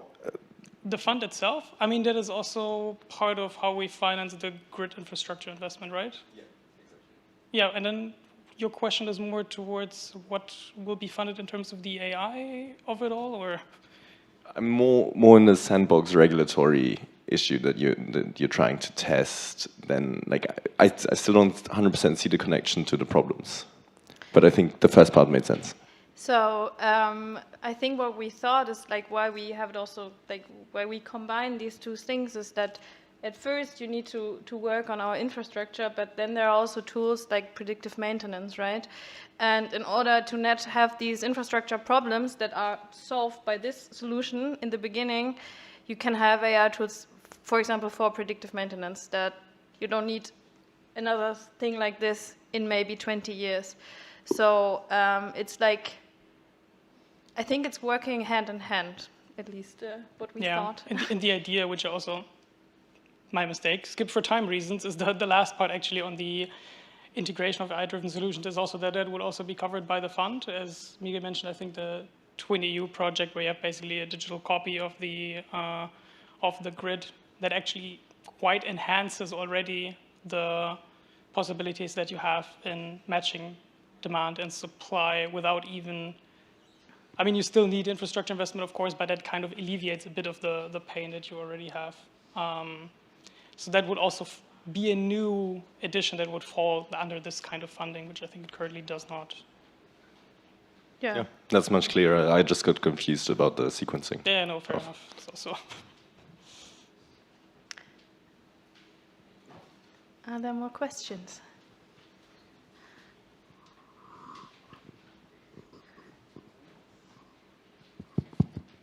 Right, if there are no more questions, then thank you, Team 86.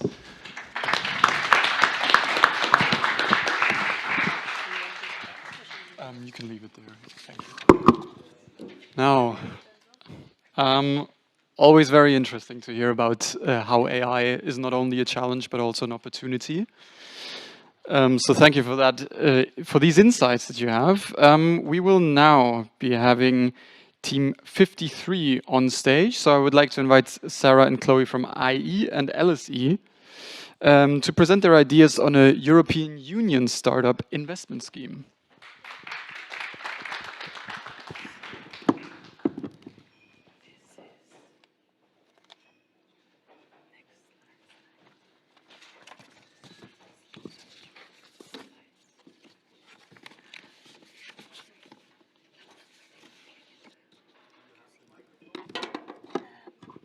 Yes. Hello, honorable judges. Oh, actually, can you do it?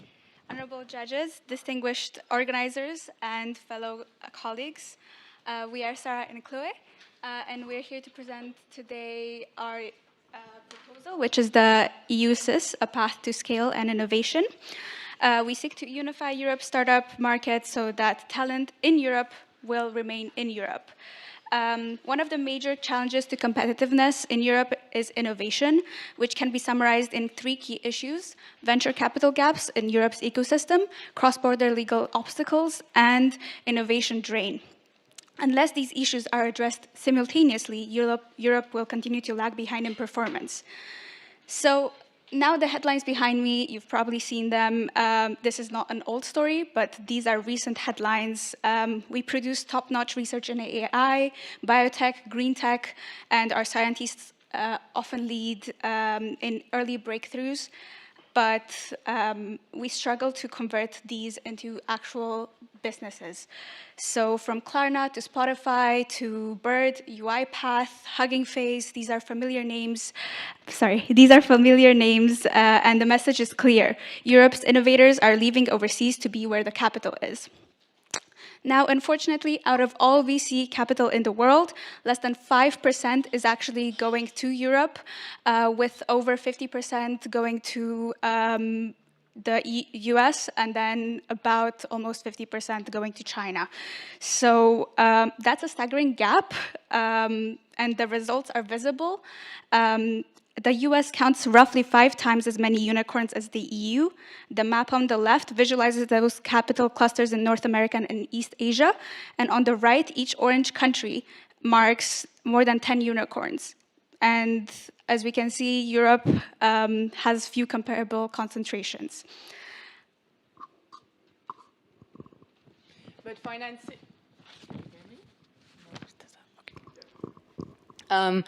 But financing is, okay, can you hear me now? Sorry, financing is only half of the story. 2 in every 3 European startups report major legal or fiscal obstacles when they attempt to scale up. So administrative fiction bleeds time, money, and momentum. So the fiscal heat map clearly reveals that cross-border tax rules vary widely. The problem is clear, we've said it, the EU behaves like 27 separate startup ecosystems. So that means that an entrepreneur in Spain that is trying to expand and scale up to France hits different incorporation rules and different tax codes. So for our policy recommendation, our solution is threefold. Firstly, we would like to adopt the 28th regime. So this is one legal status recognized union-wide that we will develop later. And also create the European Union Startup Investment Scheme, the EUSIS, to harmonize investment incentives. And lastly, standardize SAFE notes, which stands for Simple Agreement for Future Equity across the Union that would help remove legal hurdles from early stage funding.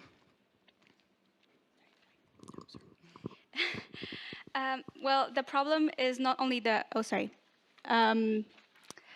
now I want to share a quote from Ursula von der Leyen, who observed last October that a startup from California can raise across 50 states.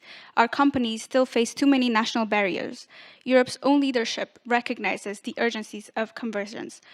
But the problem is not only the fundraising in places like Silicon Valley, but the incorporation itself. Our talented founders are often directly incorporating in Delaware or move to headquarters abroad for growth when they raise their Series A or Series B. Delaware is known for its business-friendly legal system. It offers founders flexible law, a specialized judiciary, and predictable investor rights. So how can we effectively incorporate the same advantages in Europe? Now, every team today has mentioned fragmentation, and that's why we are introducing the 28th regime. This is a legal framework that is voluntary, and it is Euro-wide, cross-border, and it aims to facilitate cross-border transactions and activities. For startups, what does this mean is that a company would incorporate once, then operate in all 27 member states without having to re-registrate their company. Uniform governance and solvency and contract rules would mimic Delaware's passport effect. Now, today's maze of jurisdictions and legal issues can be easily solved with one European rulebook. Legal clarity invites larger checks. Investors know precisely which jurisdiction governs their rights. And now the concept of the 28th regime has been discussed in various forms since the early 2010s. It has been endorsed by Ursula von der Leyen. Sorry, next slide. And even this year's Commission Competitiveness Compass from January 2025 already list the 28th regime as a flagship action for the following years. As a political window is now open, we must accelerate EU competitiveness by pairing it with the following complementary financial reforms. Thank you. So having framed the legal pillar, we'll now move on to the financial pillar, so the EU SIS. So what is the EU SIS? So this is where the solution starts. So basically, it stands for the European Startup Investment Scheme. So basically, think of the EU SIS as creating one big pool for incentives for anyone to invest in European startups. So EU SIS would harmonize tax relief across the EU. And here are the key benefits. So we would start with initial capital risk, and then we will also include income tax relief, capital gains tax relief, also about inheritance and loss relief clauses would help reduce the financial risks associated with passing down capital across generations. So basically, the cumulative effect is to redirect substantial private savings into innovation. So if the investors stick with a startup for the long term, they would pay a no capital gain tax on their investment gains, much like what the US does with small businesses. So this incentive would help minimize the risk associating with investing in new and uncertain ventures, especially considering the cultural risk adversity in Europe. And so what would be our evidence for this? So we drew our inspiration from a scheme in the UK called the UK Seed Enterprise Investment Scheme, which offers 50% income tax relief to startup investors. And it saw 5,000 companies raise over £2.2 billion in the year of 2021. And so basically, our idea is that EU SIS would scale this idea to the European level and would unlock transformational sums. Now, on the last policy recommendation, we are going to define safe notes. Beyond tax, we aim to make the founding experience founder-friendly. We champion adopting safe notes, which are safe agreements for future equity across Europe. It's a Silicon Valley startup standard. These simple contracts let startups raise money quickly. And now we are going to move on to why exactly should we do that now. The drive for unified startup ecosystem is not solely relied on by policymakers. This is a grassroots initiative that does champion for the European Delaware and really has gained so much support in the community. So basically, to conclude, founders and policymakers are aligned. The moment to legislate is now. And remember how at the beginning we said that 40% of EU research projects, only 40% turn into viable scale-ups. Well, the number can climb with EU SIS helping bridge the valley of death for these projects. Thank you for your attention, and we're open to Q&A. Thank you very much, Team 53. I'm giving the questions right away to the judges. Thank you very much for your presentation. Could you just elaborate a bit further on how your uses would actually work in terms of income tax relief for whom? For the investor that you want to draw in? Is it capital gains tax relief, or is it the income tax of founders to support them with actually starting endeavors? And I would probably be quite critical on the inheritance tax point. Just I would be interested in whether that's really the issue, passing down generational wealth in an environment of extremely strong wealth inequality, especially around Europe, that we don't necessarily want to mimic, and that could probably, especially in high growth startups, lead to perhaps stagnant innovation. But more on the individual steps, because I think that's the core of your argument, that it would be great if you could elaborate a bit more. So we were thinking, so basically we were trying to work on incentives here. So we looked at the US, and basically, well, we know that they invest so much more, they're less they're more likely to take risk, and so the problem is that in the EU, much less. So that's why we're trying to work on incentives, drawing from the UK scheme to have these tax incentives for them to invest way more. So if we look at the steps, can we go back to the slides with the steps? So these were all implemented into the UK example, and so we thought that the first three were the most important ones: initial capital risk and income tax relief. So to explain that a bit more, so the initial capital risk is offset by immediate, so the relief. We thought that this would be the step one, and that if we couple it with all the rest, and then the also capital gains tax relief, so not being taxed right after with in the early stages. So if in the UK example, it was it worked with a timeline. So basically, if you keep your investments for 3 years, then the outcome was much better for the investors, and the incentives was really there to like keep investing. And so that was step one that we thought was important. So we didn't explain the timeline here, but maybe we could expand on the UK example. Really, in the UK example, we have seen in the last year, right over here, that we have from the analysis, that there is like a what was the numbers? 2.2 or like a bit above 2,500 million. No, sorry, that's 2.5, over 2.5 million pounds invested in a company for about almost 5,000 startups in the UK. This is really such a growth from the past few years, and it has proved determinant for angel investor participation, which is super important. Now, we would like to show you a graph from a very recent Financial Times article that wrote about how investment in Europe is not really in the culture of the people, and it's not maybe as cornerstone in the environment to actually invest in companies, but we want to incentivize that. We want angel investors and people that have connections in industries to invest in companies that are trying to make a change in that industry and such. I hope we answered your question.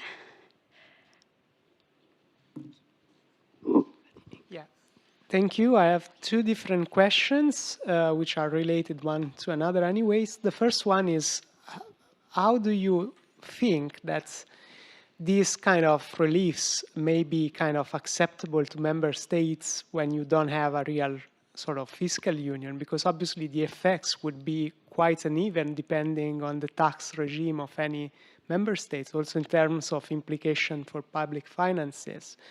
And the second question is about the 28th sort of state kind of regime. And again, I mean, how would that fit with the regimes of each member state in terms of, don't you risk creating basically a kind of two-track regulatory environment in each state? And how would you address that? So maybe I will address first the 28th regime, since it also tackles the first question. So the 28th regime is an optional kind of framework for legislation. It's mainly voluntary for small, medium-sized companies to opt to use a certain kind of unified common legislation to incorporate their companies such that it streamlines the process, the legal process, and also the taxation processes, incorporation. And this is actually something really feasible, as it is one pillar of the current competitiveness compass that the current administration of the EU wants to implement in the next few years. It's really a priority for them, and I do believe that there are really current frameworks and current steps to actually scale this 28th regime, as long as it is properly approved within the European Union. Would you mind repeating the first question or rephrasing it? Yeah, no, the first question, but also going back to this, but where, I mean, to whom would they then pay taxes if they are incorporated in that regime? And the other question is the same, is about, I mean, if you have kind of member states who have their own taxation, then having this kind of reliefs would create kind of uneven effects across the union, also in terms of budget, because if you end up like impacting on member states' budget in this way, depending on, for example, how high the income tax is, the effects would be uneven on public finances of member states. So how do you make this acceptable? So in terms of taxation, now I completely understand your question, sorry. In terms of taxation, taxation would still be localized to each member state. It's more about the legal processes itself. So taxes will still be paid in the country of origin. Say you have a startup in France, you as a startup in France will still pay taxes in France. But if you want to also have a presence in Germany or a presence in Spain where you can scale your product and have more consumers, let's say you are making contracts with them, you would have to create a subsidiary that is owned by the French company but is existed in Spain. And there's so much legal hurdles for a small startup that really does not have enough funds to actually operate on this point. And that's why this is really the first step of the process. So just to repeat, it's optional, so it wouldn't be imposed, and states would basically decide if they want to join or not, depending on their current situation and how their taxation works at their level.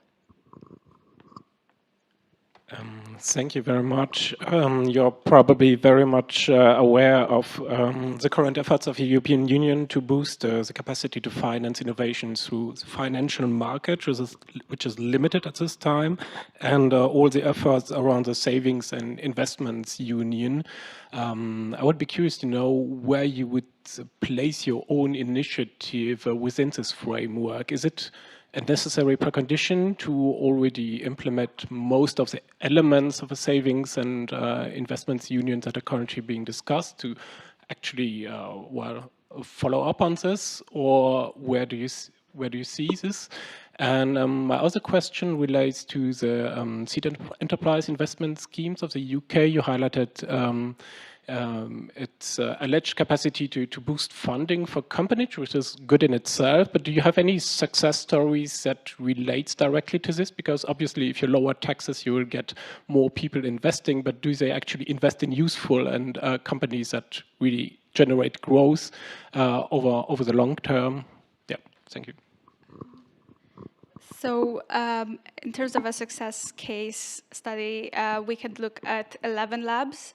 That's a Polish startup that actually is an AI startup, I think, for voice recognition and creating voice AI. Speech AI. And really, they got a lot of funding from the EU through VC funds in Poland that received EU funds to invest in Polish companies.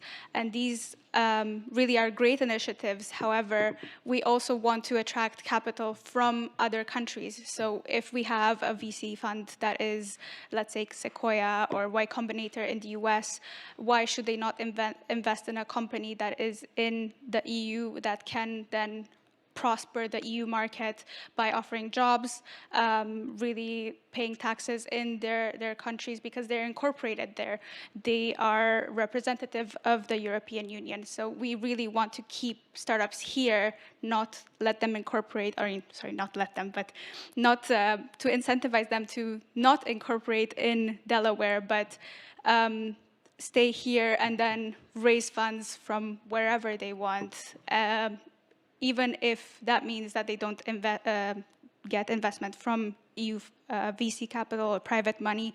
But if they do also get capital from private money, from private institutions in the EU, that is also really boosting our growth and maybe certain investors, angel investors, venture capital funds, and so on.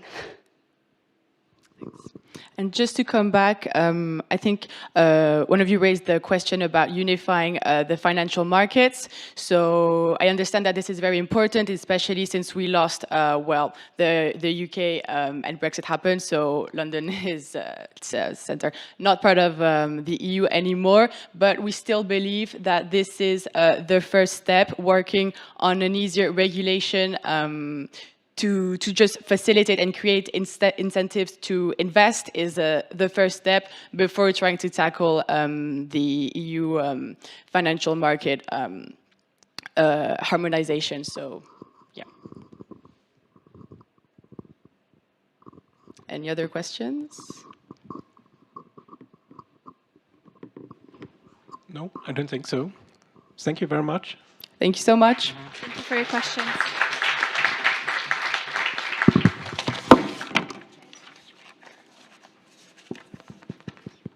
Okay, thank you, Sarah and Chloe, with your ideas on on a European Union startup investment scheme.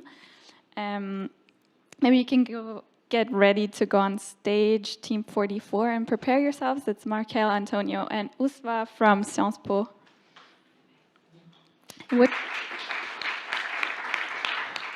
With their proposal on linking innovation and cohesion through EU-wide regulatory sandboxes.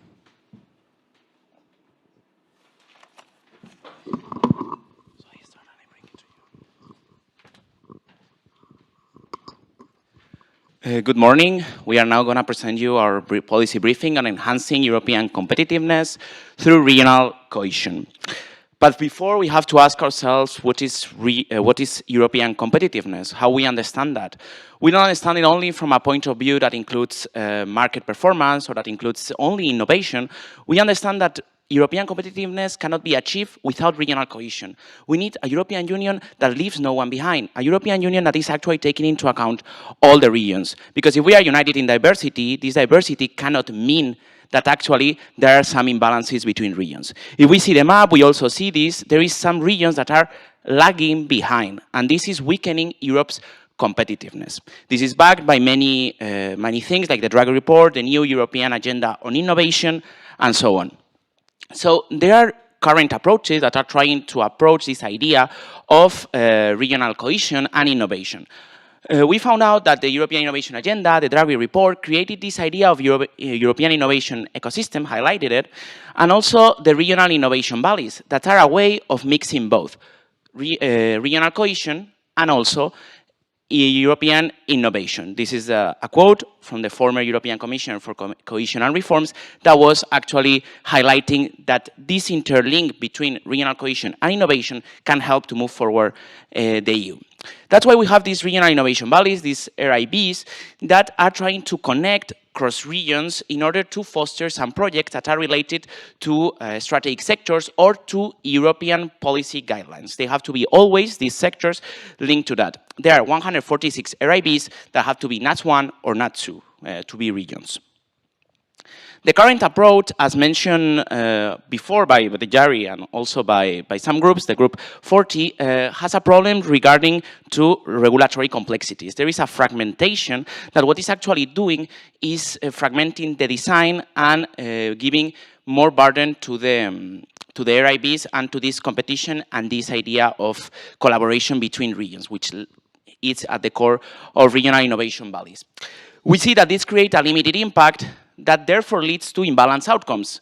So the regional innovation valleys that were supposed to tackle lack of cohesion, at the end creates more lack of cohesion. So actually the current approach has a flaw that begins with the regulatory framework and that we try to address with our policy proposal, which is the integration of pan-European regulatory sandboxes into RIVs. These pan-European regulatory sandboxes, or sandboxes in general, were mentioned before by Team 86, and what they are trying to do is the creation of an environment, safe environments, in which we can actually test in a safe way different technological innovations controlled by an authority, which means that actually companies and the public sector will be able to exchange best practices, do regulatory advices, adapt to regulation changes in this pan-European framework in this cross-regional aspect, which means also that by inserting regulatory sandboxes in RIBs, what we get is actually a very interesting combination.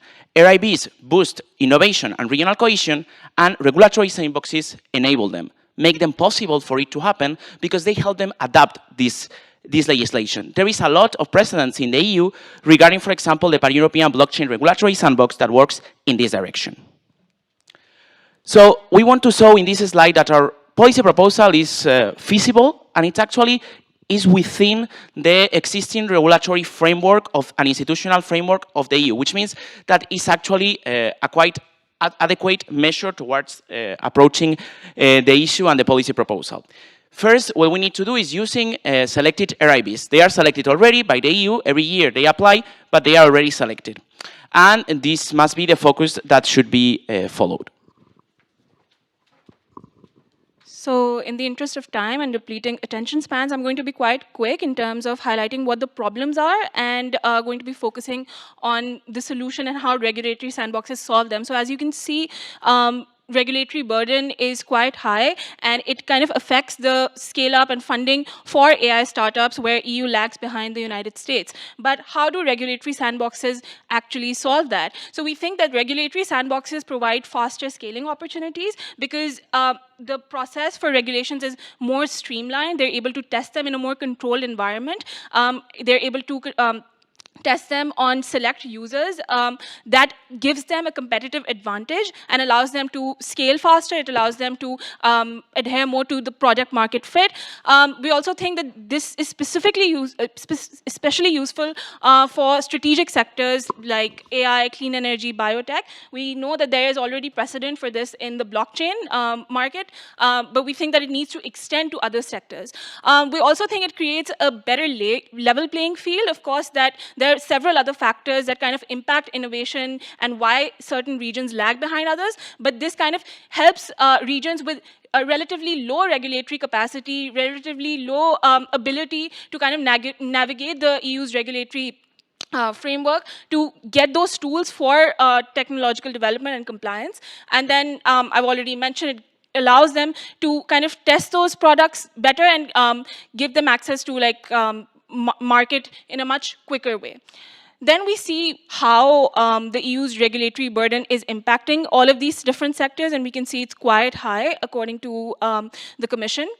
But then how does this, how do regulatory sandboxes kind of tackle this? So they provide real-time insights through live testing, and these real-time insights actually inform the way regulation works. So it's quite a kind of interactive process with regulators and legal experts, sectoral experts, and these firms that are developing these innovations. It also gives them a cost advantage because they're not going to spend years developing an innovation when they are getting real-time feedback on how it's not meeting the compliance standards. So they're able to adopt a more balanced approach since there are evidence-based insights throughout the regulatory kind of process within sandboxes. It kind of also creates a better justification for what regulations come across and kind of helps negate the image that the EU is all about over-regulation only. It also aids faster policy learning because of those constant feedback loops. Then, as you can see, this regional overview, you can see majority of the EU regions are either emerging innovators or moderate innovators, with very few concentrating as strong innovators or innovation leaders. And how does this exactly work? So like Michael already mentioned, the regional innovation valleys are at the heart of this. And by integrating sandboxes within the innovation valleys, what we do is that we bridge the innovation gap.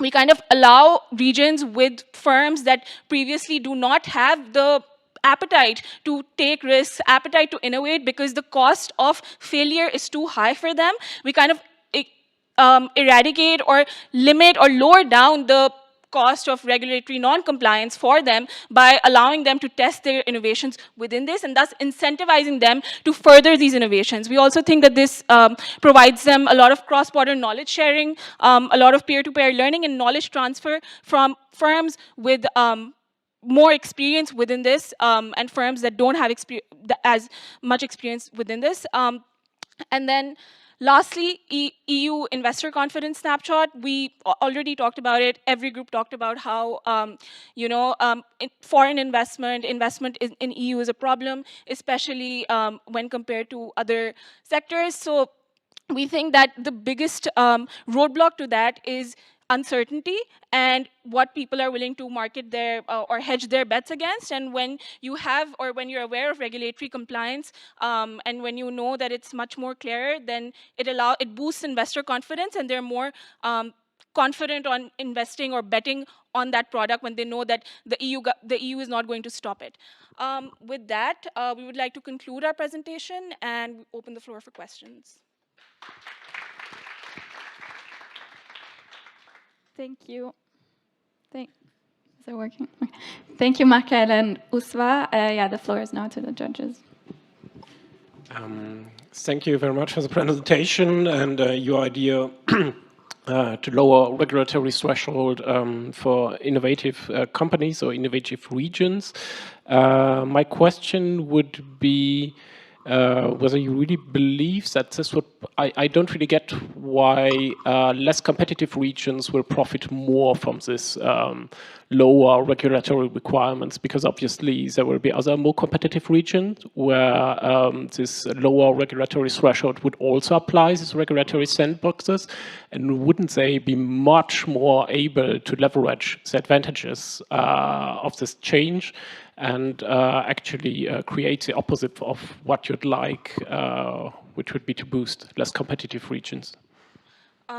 Thank you for that question. I can answer, and then you can also add to it. So I think right now in the status quo, the more stronger innovators already have some sort of an ecosystem, some sort of an existing capacity to navigate these regulatory frameworks to comply to them, right? So the added value of regulatory sandboxes is not as high for existing strong innovation leaders like France, for example, as it is for relatively less developed regions when they enter, when they're there in the sandboxes. And that only happens when you integrate them into regional innovation valleys, because in the status quo, when they're just regulatory sandboxes and companies are applying for them, companies from these stronger innovation regions are more likely to kind of get access to them. So they're more likely to kind of dominate access to these regulatory insights. And by integrating this in the innovation valleys, we think that it'll create better and more broader regional representation. Yes, and actually following up on that, if you see the institutional structure of regional innovation valleys, they fall under the scope of the cohesion funds and the cohesion commissioner and the DG. So the idea of this is actually to connect regions that are more developed with less developed, or more competitive or more innovative with less ones. So what it's actually doing with these cross-border links is allowing for a knowledge transfer that can also be channeled by the regulatory sandbox. So what we want to do is actually not allowing them to be better off, to be in a better position to the ones that are already competitive, but to help them improve this knowledge transfer, to help them improve this technology transfer, allowing them to create better alliances with less developed regions. That is basically the logic behind the whole RIB program that is actually not functioning well because of the lack of regulatory cooperation there. Yeah. Yeah, my question links with the previous one, and is about, well, if I understood it correctly, basically what you are saying is that the problem is not just about funding, not just about creating schemes that somehow create resources or allow kind of worse off regions to have access to resources, be it knowledge or money, but also to address sort of institutional and regulatory barriers. So my question is about then, how do you see that in the sandboxes you could create then some form of support for the companies? Because I think it's not just enough, based on my experience, to kind of, in a way, loosen the regulatory framework, or anyway make it less cumbersome, but you would then need also to have some kind of proactive assistance on the ground for startups and kind of small companies to understand what this kind of allows them to do. So how do you see this working on the ground, and how would you fund this? Because as far as it comes just to the framework, that wouldn't be so costly, but then the implementation possibly would be much more costly. So basically what we propose, it's purely institutional and regulatory, basically because regarding cohesion policy, the creation of new schemes and of new funds, what does is actually creating overlaps. It does not really address the issue. We see, like, for example, Italian regions, that when you take out the funds, they actually didn't work. So the point is tackling the main issue instead of creating new mechanisms, but fixing the ones that are there. And taking this framework that is really positive and creating these schemes, we would actually get to that. When you talk about the funding and this authority, regulatory sandboxes have to work with a central authority. If we go to the slides, what we proposed was actually, for the moment, and by the sake of lack of resources in general related to these issues in the multi-annual framework and also in the EU budget, is to link it to the European Innovation Council to coordinate this, and also to share insights, to scale, to do it at the local level, as we are talking about regions that are in different places. This is quite complex. We need first a European authority that would overview the rest. So actually, to create a complex different local authorities, we do think it would be counterproductive, because it would actually not work in a pan-European way. That is the whole idea behind. But we definitely acknowledge that there is a need to include also local dynamics there, and that's the whole point of creating regulatory sandboxes, because they are able to share best practices, they are able to enter in dialogues in which in other grounds they would not be able to, because of different issues. I'm aware that people in the south of Spain don't know the legislation. In the south of France, well, in the south of France maybe yes, but in the north of Germany. So there is actually this gap there. And the funding, normally sandboxes don't need targeted fundings per se, but what we think is that with the actual framework of the RMBs, which is quite extensive and not sufficient, it would be possible without major changes, it's only implementation changes, we don't need new directives, new regulations, would be possible to actually redirect some funds to create this, because they are not really expensive. I can add to that, especially to answer the first part of your question. So in terms of how it would exactly, like, tangibly help these firms, so for example, like, the way it's going to function is that there are going to be different sectoral kind of needs identified, and they're going to map areas where innovation is happening, needed, and then they're going to actually prioritize use cases where testing under real-world conditions can actually yield kind of regulatory challenges. And when those regulatory challenges are identified, then the sandbox framework for that specific sector or that specific innovation challenge is framed. And once that is framed, they lay out their objectives, like, for example, we want to, like, test safe AI use in healthcare. And they kind of put out the eligibility criteria. Now that can be based on which stage the firm is in terms of developing that their model, just an example. And then it can be cohort-based, it can be yearly, and what's going to happen is that it's going to give them access to regulators, which, to answer your first question also, because advanced economies already have a lot of regulatory insight, and lesser advanced economies, these firms don't have that regulatory insight, do not have access to regulators sitting in Brussels. This is going to help with that. Legal experts and sectoral experts also are going to kind of work in terms of real time and help them with their innovations, rather than them working on an innovation, putting it on the market, and then being disappointed when the regulators shut it down. So that's the vision. Yes, many thanks for the clarification just now, because actually that answered part of my question, because I think it's still important to see that regulatory sandboxes are really for testing, and they're not designed to do cohesion or industrial policy very well. They're supposed to be quite small scale and learn to spread the learnings further towards the entire EU. And how would you respond that you really need those clusters of those sandboxes rather than just bring those learnings to Brussels and issue legislation? Is it the speed, or is it what's the purpose of having these clusters then? And the second one would be, what's the timeline for you that you envision? Like how long should they run? I like that you put on some sectors and they might differ by sector, or like how far ahead the industry development in the EU is. But in general, like how do you envision, how long is the sandbox? How long does it open up to the other clusters and so on? Thanks. So for the answer on the purpose, if you go to the, let me find the map. To this map, these are the regional innovation valleys that are selected up to date.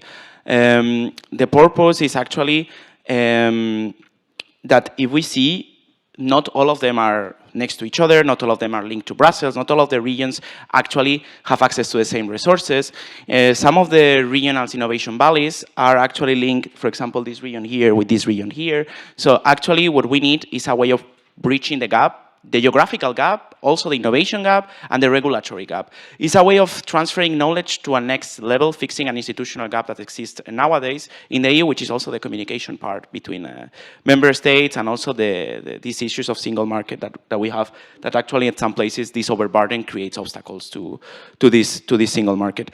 When we talk about the line time, all of the R&Bs are classified in three, four projects that are mostly related to the STEM step, wait, the other slide, which are these strategic sectors and policy guidelines of the EU, namely green transition, namely also digital deep innovation technologies, green resources, biotechnologies. So they are very specific issues that are related to regional innovation valleys. What regions do is actually collaborate in a cross-border way in different sectors. So what they have to do is actually, to access these funds, is join the regional innovation valleys, linking their project to one of the different programs that are already available.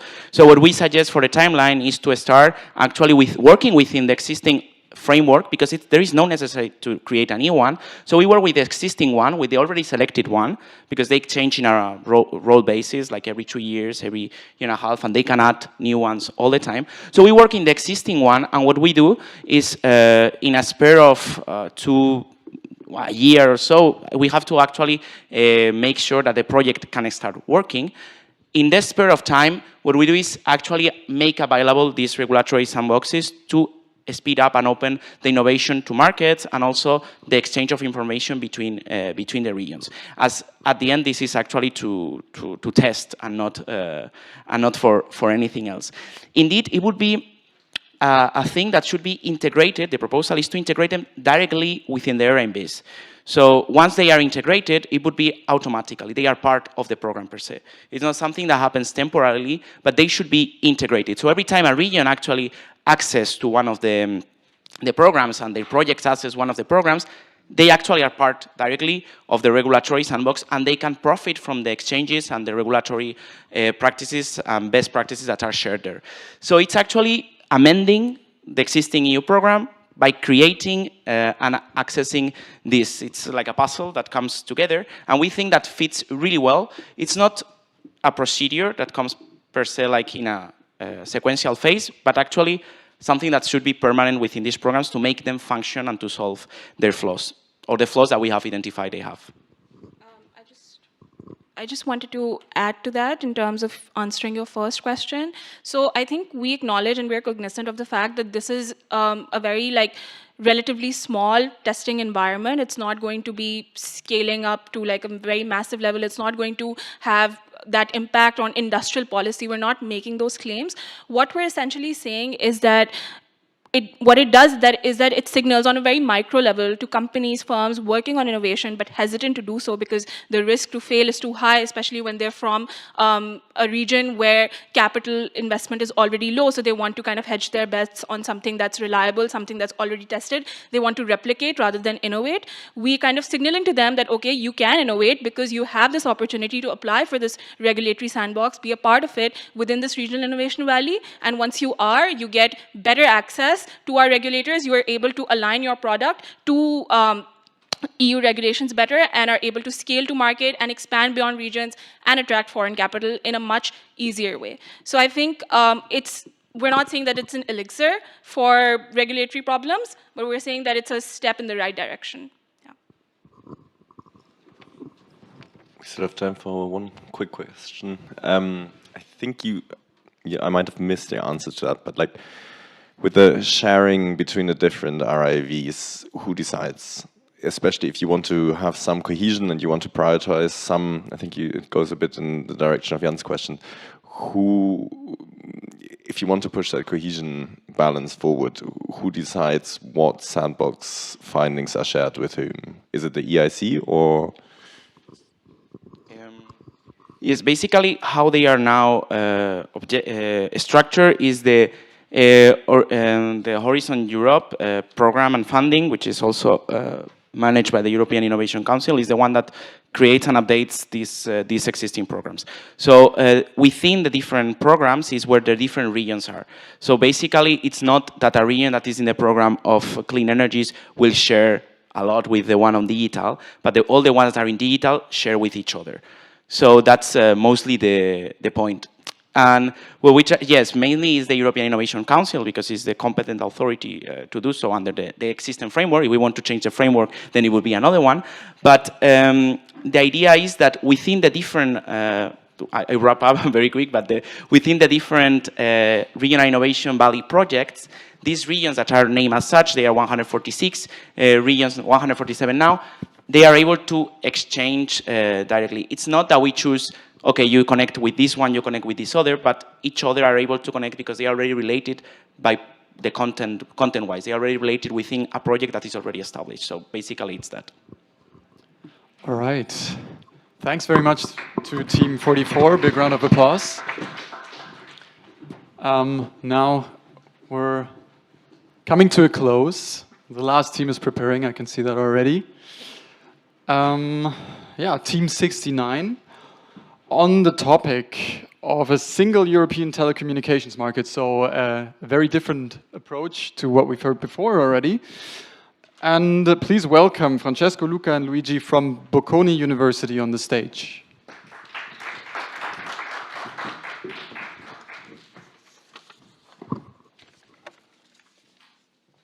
So hi everyone, thank you for this great opportunity. What we are going to do today is to present our policy proposal concerning the telecommunication market in the European Union. Let's start by giving you a picture of the current situation of telecom market inside the EU. The market is highly fragmented in the sense that we have 27 different national telecommunication markets with more or less 41 mobile network operators, the so-called MNO. Those operators are much more than those in the US and China, which are only 5 and 6 respectively. And each of them only covers a small percentage of the entire EU telecommunication market. Think about the fact that the largest one, that is Deutsche Telekom, covers only 14% of the share of the EU telecommunication market. But why are we here talking about the telecommunication market? Because as many scholars have pointed out, having an effective and efficient telecommunication market is essential in order to be competitive. If the European Union wants to be competitive at the international stage, we need to have a less fragmented telecommunication market. Having an effective and efficient telecom market is essential if you want to enhance the performance of the public sector, if you want to reach the target of digital transformation, if you want to deploy artificial intelligence, and even if you want your firms to modernize. And at the moment, the high degree of fragmentation inside the European Union hinders the possibility of the European Union to be competitive at a global level. As you can see from the figures here, the volume of investment measured in terms of capex are much smaller in the EU compared to US or China. So this high degree of fragmentation leads to few cross-border mergers due to inconsistent regulation among member states. It is harder for those MNOs to plan investment, and also citizens as well as companies have to pay high mobility and transaction costs when moving from one country to the other. So the idea of our policy proposal is to tackle the high degree of fragmentation inside the EU telecom market. And in particular, there are two layers. The first one is the harmonization of the assignment of spectrum policies, of spectrum licenses among the member states. The second one instead is the introduction of a unified phone code following the introduction of a European numbering structure.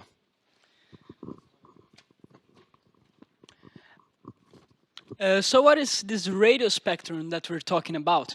So the radio spectrum is divided into a range of radio waves that are divided in a series of frequency bands. And how this the government works with it is that the government assigns specific frequencies to telecommunication companies, for example, through auctions. And what is the problem that we have right now? The problem is that we have inconsistent regulations across different member states in the European Union. So in case of trading and leasing, for example, in some states that is allowed, in others like Spain or Austria do not allow it. So what are we going to propose? The first proposal we have within this domain of spectrum policy is to create a central coordinator at the European level, which is going to be responsible for spectrum policy. And of course, the central coordinator is going to have political objectives defined by the people who are going to be appointed by the Council of the EU and following recommendations from the Commission, but it is composed of technical staff.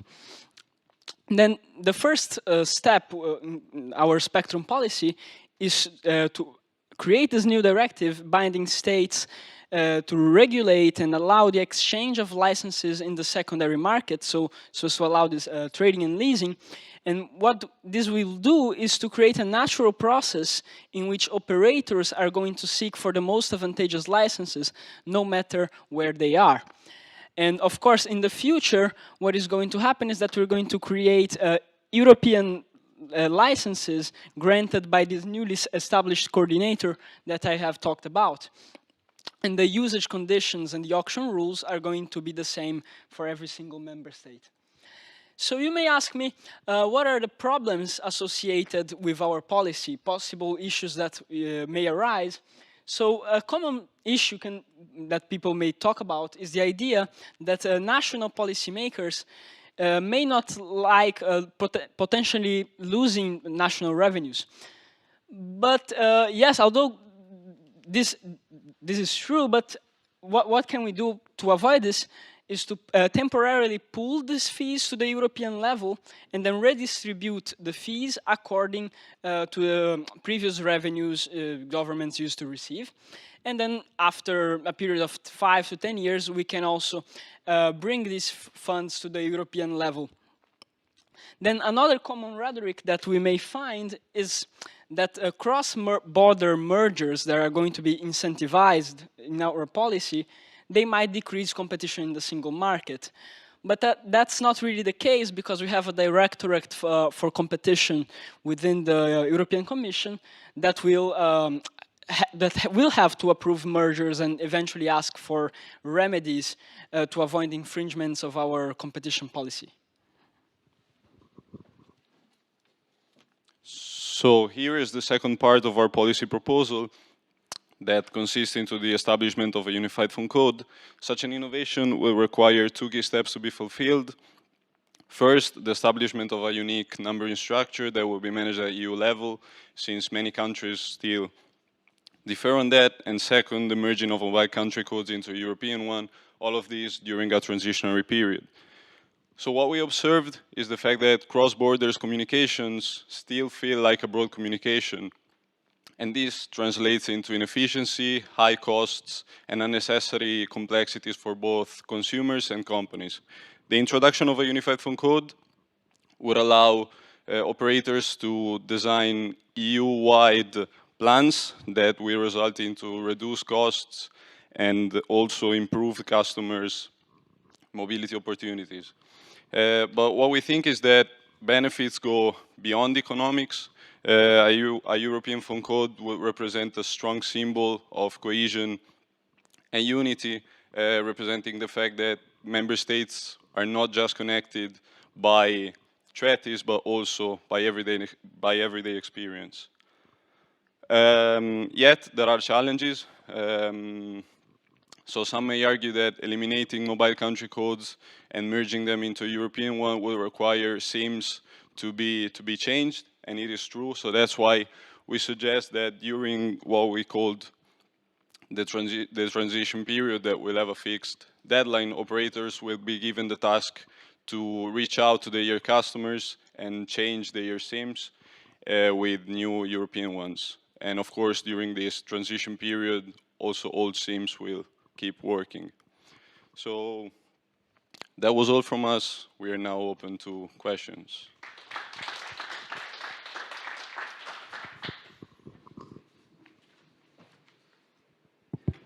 All right, we're giving the stage right to the jurors to ask questions once again. Thank you. Thanks for the presentation. Enrico Letta would love it. He was giving a speech or discussion with our new Chancellor Merz last year, last year, speaking about how important that is for 10 minutes. So you're right on the money. I have a few questions, though, on the exact design of your policy proposition. First of all, you argue that the costs are mostly borne by citizens, yet if you compare the network charges in Europe to even UK or the US, it's quite cheap. So where do you see it in more, what I see more, it's an extremely bad service or internet connection or broadband reception that you get in Germany, for example. Or what kind of costs you see for the customer? And then, is your proposition that only service providers on a European level can act if they cover all of the EU and there can't be some regional element? This would eliminate basically everyone but the very biggest players, and there will be an oligopoly, and there's a push in Brussels to allow some telecommunication champions, but I think this is a very aggressive intervention in market mechanisms towards creating champions. And on the third level, perhaps the way that would work on a European level, it brings it quite close to, even though you say it would be redistributed after 5 to 10 years, it would be very close to a taxing power for the EU, which very firmly remains with member states at the moment, national member states. So I'm not sure how you would want to bridge that. So I will start on the second one of the question, that is the creation of fever MNOs inside the telecom market. So the thing is, the first one is, if licenses remain as a national competence, there are going to be inconsistent regulation. So the thing is, if an MNO in Germany wants to plan investment with an MNO in Italy, for instance, they have to pay very high operational cost, simple for the fact that the licenses that are implemented in Germany are very different from those implemented in Italy, in France, or in Portugal. So the idea of having licenses directly implemented by the European Union is aiming at creating more harmonization so that it is easier to plan investment, it's easier to communicate for the MNOs. Secondly, fever MNOs, the issue of competition. So first of all mergers or acquisition must be approved by the European Commission. More than that, we need to have fever MNOs able to exploit economies of scale, for instance, able to compete globally with China or the US. So if we want to keep our European Union able to compete with those superpowers, we need to have fever MNOs able to exploit economies of scale, able to plan large investment, able to communicate with each other. Otherwise, we're going to face high problems.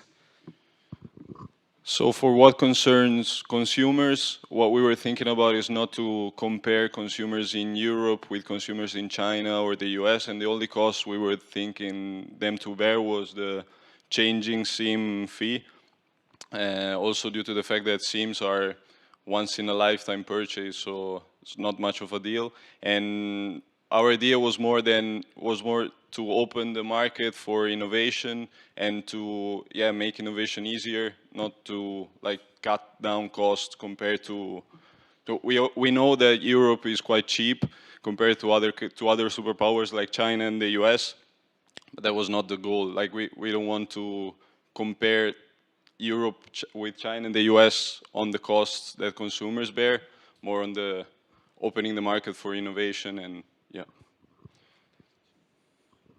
on the last point, fact concerning the redistribution of fees, it's probably just a matter of political feasibility. So we know that nowadays the member state gain some revenues from licenses in terms of billions of euros. And in terms of political feasibility, we have to ask them to give up the revenues they're receiving in order to approve this proposal. So in order to increase political feasibility, in order to make them in favor of this proposal, one possible issue is for a short period of time, the fees that are now paid at the European level, they're going to be redistributed among the member states compared to what they received previously. So they do not have to explain to their electorate that they're going to lose revenues. So that way, at least in the short time, they will for sure approve this proposal. Then once they have the time to adjust their national budget concerning to this loss of revenues, all the fees paid at the European level will be collected at the EU level and then used in order to fund European initiatives. Yeah, I would like to you to elaborate on that, because I think it's not just a matter of revenues, which still is important, and I think like giving up on those revenues in 5 to 10 years may nonetheless be something really unappealing to governments. I mean, we all come from Italy. We now have a government which is really keen on intergovernmental Europe, not so much on supranational Europe, and this is definitely a huge step in that direction. And it's also a matter of kind of leverage in terms of how you regulate the markets and how you give up what were perceived to be once national champions. Basically, for the reasons that were said before, this would push towards some kind of European champions, and in the process, some operators which are still quite strong at the national level would have to be swallowed up by other kind of operators, which could create implications also from a political point of view. So that's my first point, which is the matter is, in my view, is not just a matter of kind of revenue distribution, which is relevant, but also more generally of powers, balance of powers between member states and the Commission. And I think here there would be a problem to be addressed, and there would need to be an argument to be made in support of that. And the second point is much more narrow, but I'm a bit puzzled. I mean, the unique numbering system sounds great, but if all kind of mobile numbers had to be changed in the process, I mean, it's not just an issue of SIMs. There should be an issue of kind of, I don't know, updating all your contacts in your kind of telephone and so on, which I'm not sure how that could be addressed. Perhaps it's a bit too technical, but if it's mismanaged, this stuff would kind of backlash substantially, creating again the impression that the EU is creating you problems rather than facilitating your life. So that is, in my view, more complicated than it may look like at first glance. Yeah, I will take your question on your point on the numbering system. The idea of the numbering system comes from the fact that different countries in the EU, the member states, they have different numbering systems. Like I think if we look at the Italian, we have 6 plus 4, right, which is 10, while in France they have 8 numbers, I believe. So that's what we could do perhaps is just for the countries that have less digits, perhaps add some 2 additional digits or do something like that to try to provide some sort of integration while not making a mess in terms of this different structure and adding, I don't know, say for example, France, we add for someone a 12, for another person a 14, for another person a 13. That could be a bit more costly and challenging to implement. Of course, what you say on the numbering structure is right. It has the potential to create confusion, but the thing is that it's really necessary if we want to implement what we said. And the thing is that, like what we were talking about, and it might be a little puzzling, the fact that the European country code would be just a prefix, right? But we also need mobile country codes to be changed, and that's a component of SIMs. I know it's a bit technical, but SIMs are made of 2 components.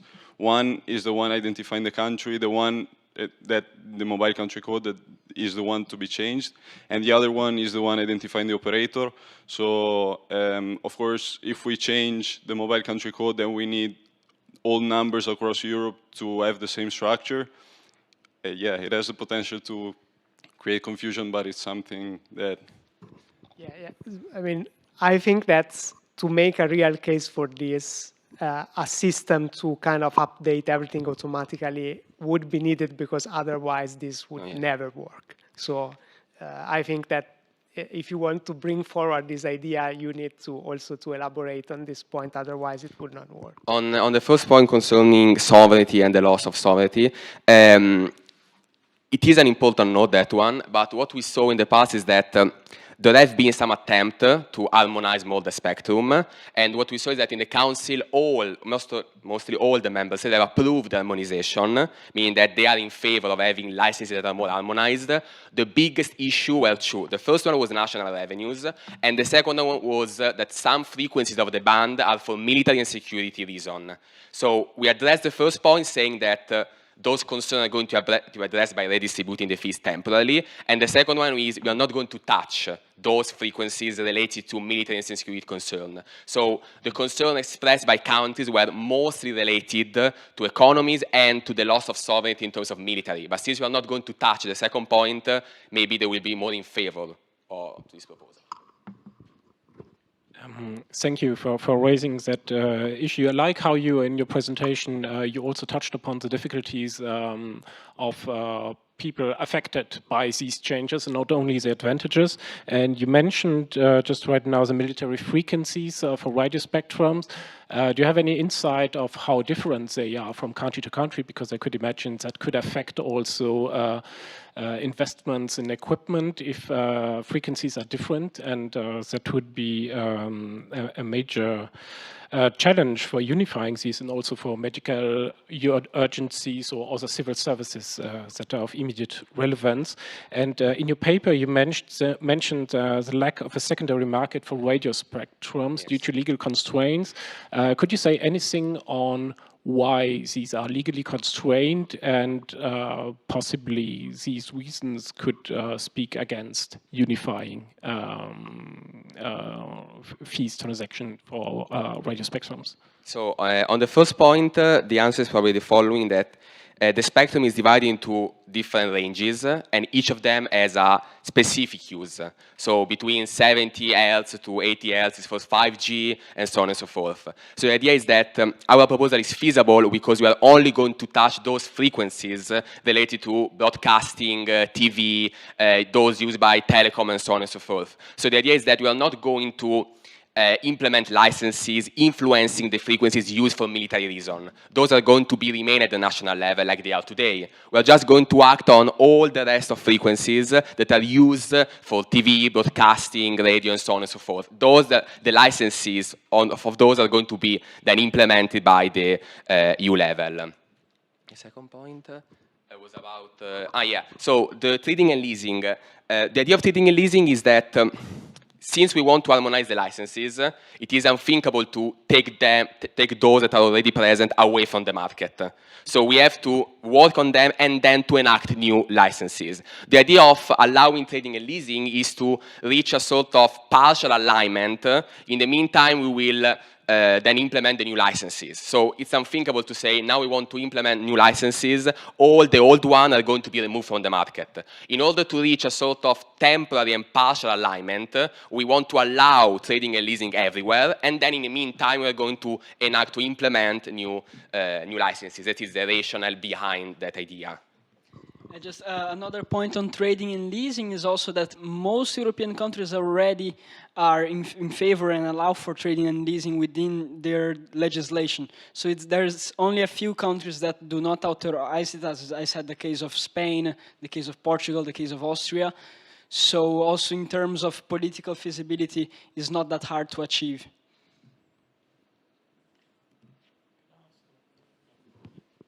One follow-up question on the unified EU phone number, which is sparking quite a lot of interest, as you see.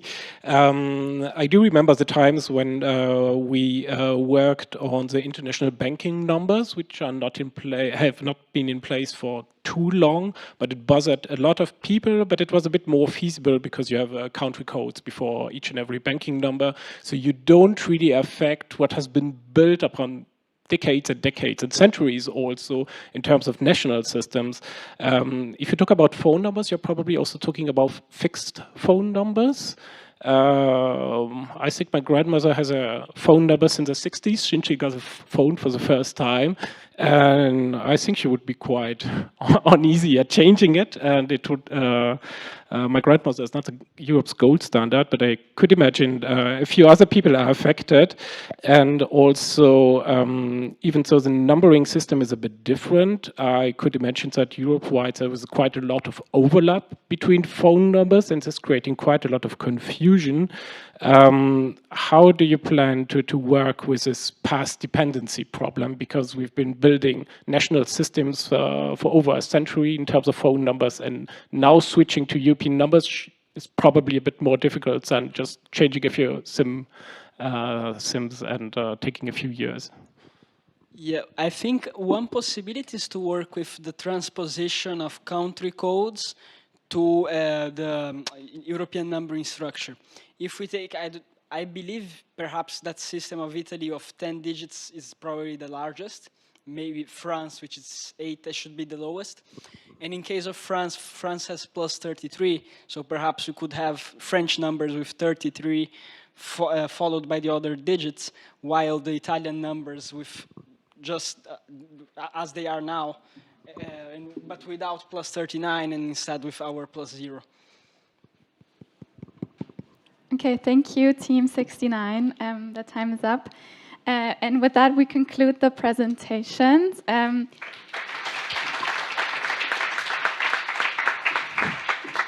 Thank you again to all the teams.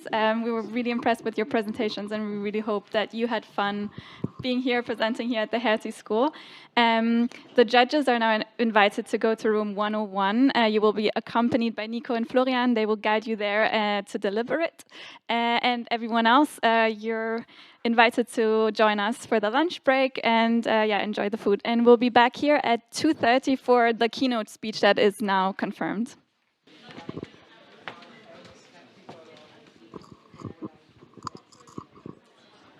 All right, welcome back, everyone. I hope you had the opportunity to rest a bit. You can be proud of yourselves. You're pretty much done. You've delivered your presentations. The judges have made a decision, but before you will hear about that decision, we will have a virtual keynote by Manuel Muniz. He's the provost of IE University and chair of the board of trustees of IE New York College. I'm aware that some students are from IE, so there they are. You've probably heard of him. Previously, he also served as dean of the IE School of Politics, Economics, and Global Affairs, as well as president of the Association of Professional Schools of International Affairs. Also, he served as state secretary at the Spanish Foreign Ministry for some time. So quite an interesting figure. And we can all be very excited, I think, for the video that he has prepared that we can put on right now. Enjoy. Well, it's wonderful to be with you here for the final, the future EU competition. I'm very grateful to the colleagues at Hertie for the invitation to speak briefly to you, and I'm also very grateful to the CIVICA Alliance for making this possible and for having all of you, the 300 odd of you, participate in this broad exercise of discussion, of debate, and of constructing policy proposals for the future of EU competitiveness. And under the title of Now or Never, you've addressed one of the fundamental questions facing Europe at this very moment. I don't want to overstate the case, but to be quite frank, it is indeed a now or never situation. When one looks at the state of global affairs, of global politics and global economics, we see an international environment that is growingly challenging and growingly challenging for Europe. Clearly, this is the case in the trade and economic space, where we're seeing the fracturing of the international environment with challenges to international trade through tariffs and sanctions and restrictions to trade, with a questioning on the role and the function of the World Trade Organization, and with many others. This calls, in my mind, clearly for an enhancement of the European single market. How would we do it otherwise? Would anybody suggest that in the face of growing challenges to access international markets, we are ourselves going to limit our internal market, fracture our internal market into 27 small jurisdictions? Would that be good for our producers, our manufacturers, our entrepreneurs and others? Clearly not. Clearly what we need to do is to enhance our internal market. And thankfully we've had wonderful contributions to this effect from Mario Draghi and Enrico Letta. They have both very clearly drawn in their reports a diagnosis that calls for this. In fact, recently Mario Draghi was indicating that current barriers to trade within the EU in goods equate to a tariff of about 45% of trade within the EU space and upwards of 100% for services. So there is much to be done.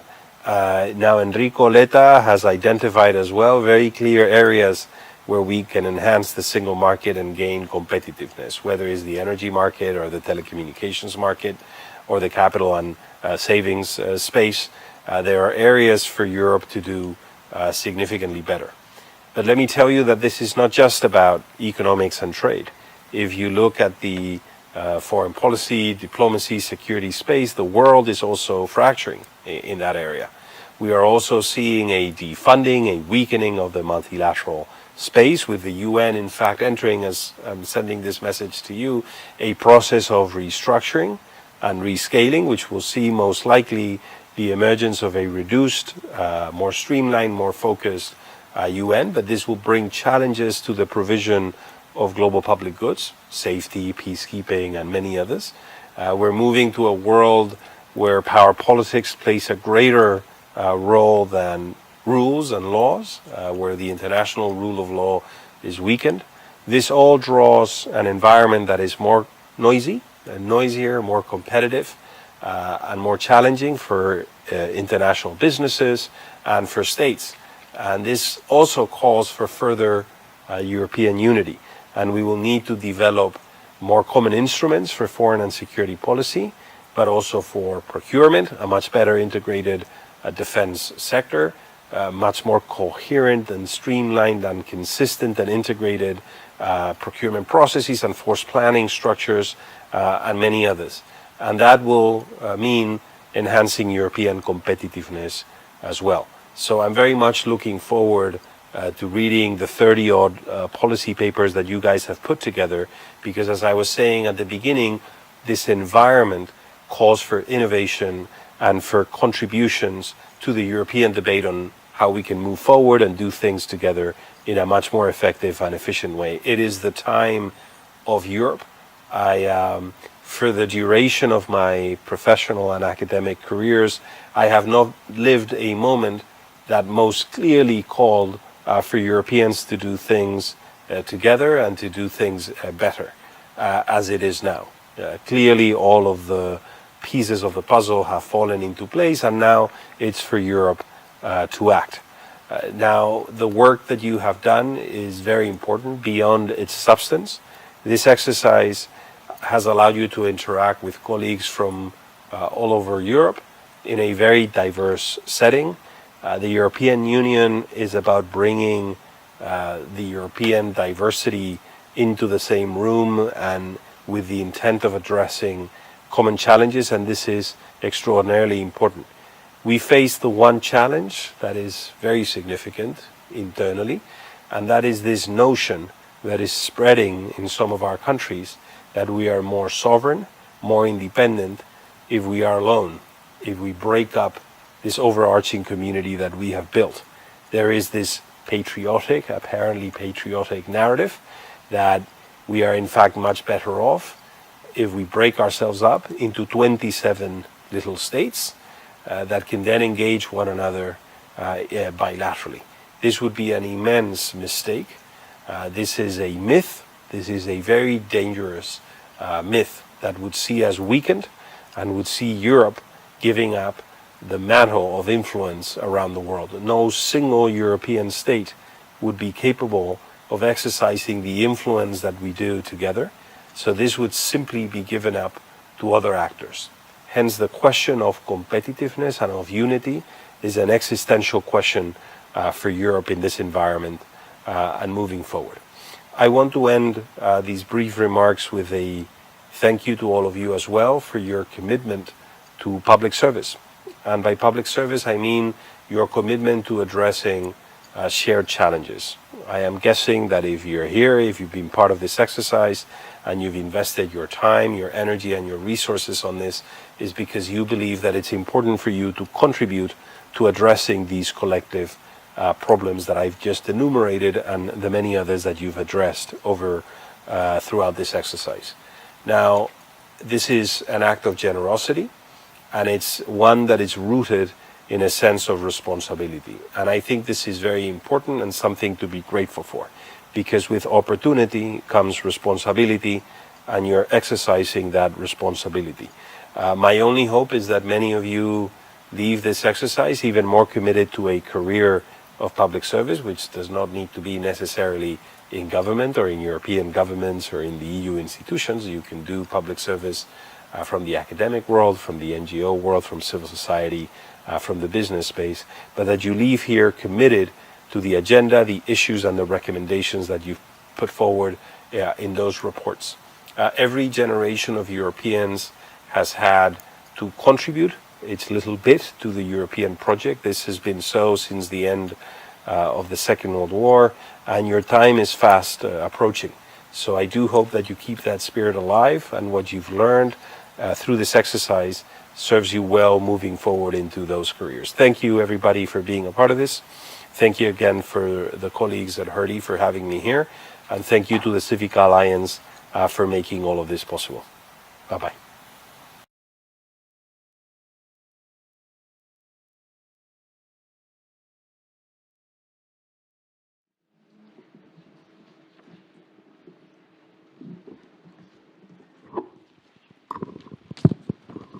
Okay, in case you can hear us through the live stream, thank you very much to Dean Muniz for this keynote speech. And now we'll come to the main part of the competition. We're coming to the ceremony. So what we're going to do, we're going to ask the jury to come on stage to hand over the certificates. And we're going to call you up on the stage name by name. So per team, I'm going to say your first name and you'll come on stage, you'll get your certificate. And then at the end, we'll do a big group picture. So stay with us, don't leave. Yeah, once you have your certificate, stay on stage.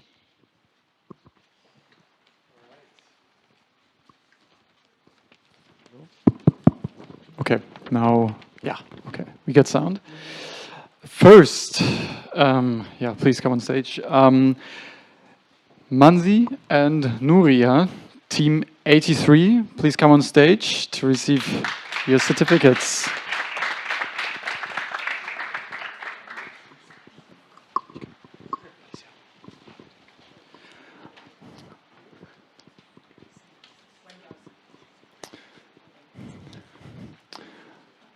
Okay. This is participation, right? This is not the prizes yet. Each of you will get a certificate. Yes, exactly. The winners will be announced after this. The next team to come up on stage is please Michael and Estrella. Michael.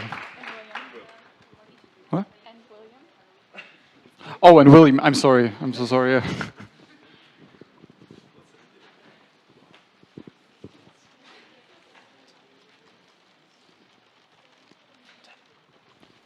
Okay, next up we have team 10, so Sakuraku, Leonardo, and Italo.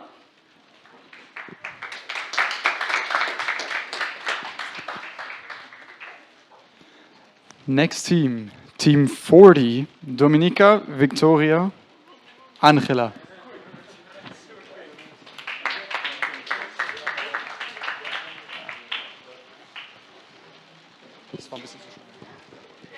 Next up, we have team 86, that's Miriam Leon.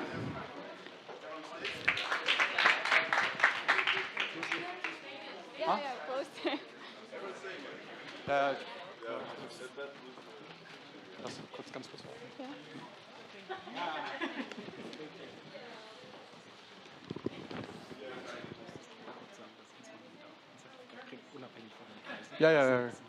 Okay. All right. Once again, this is just the participant certificate. So this is not the announcement of the winners. Sorry if we made that unclear. The winners will be announced in a second. So this is just doing it all together, enjoying the fruits of your work. Right. The next team is Sarah and Chloe, team 53. Please come up.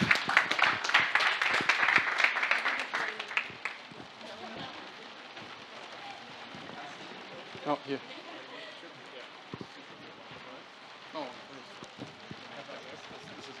sorry.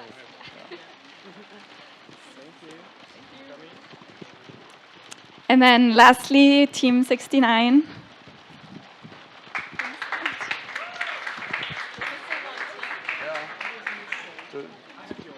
And another team, which is?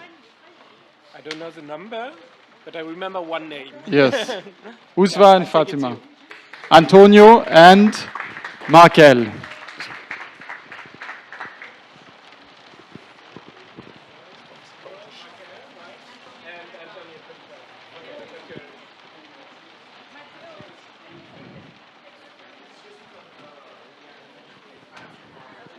Okay. All right, guys, get ready for a nice group picture. Yeah, let's see. Maybe we can spread out a tiny bit more. Yeah, so we can see everyone's face and it's not too crowded. How's that looking, Matthias?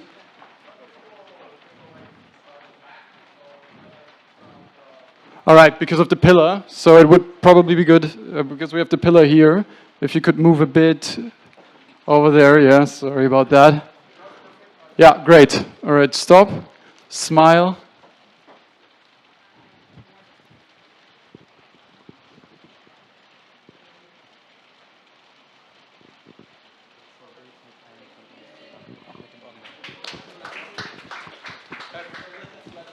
Okay. Please stay, sorry. No, all of the organizing teams are now coming on as well, because we have to make the stage more crowded.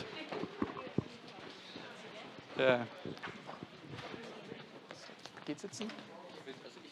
Okay. Wenn man uns sieht man uns so? Sit next to me. Yeah, I guess. It's easier if we sit, Right. Are we visible?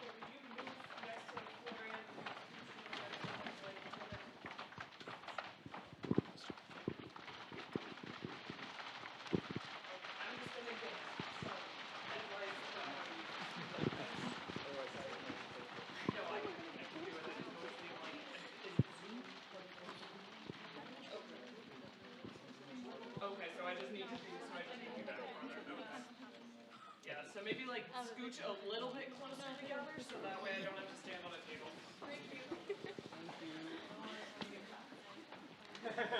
We're over there really close.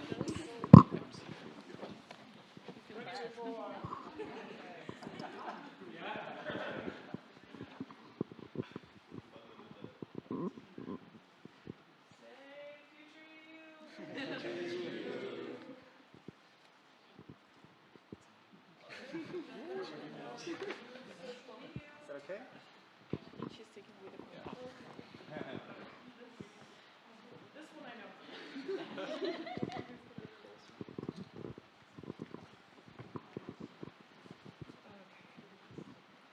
Great. 1, 2, 3.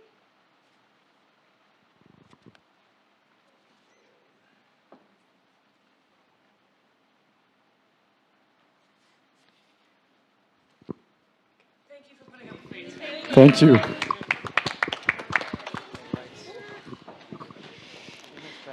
Oh, sorry. All right.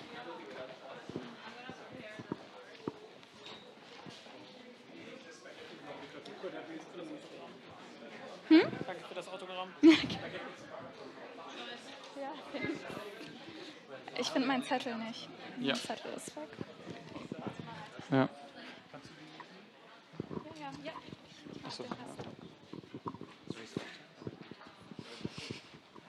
All right. After that great group picture action, it was a bit crowded, I admit that.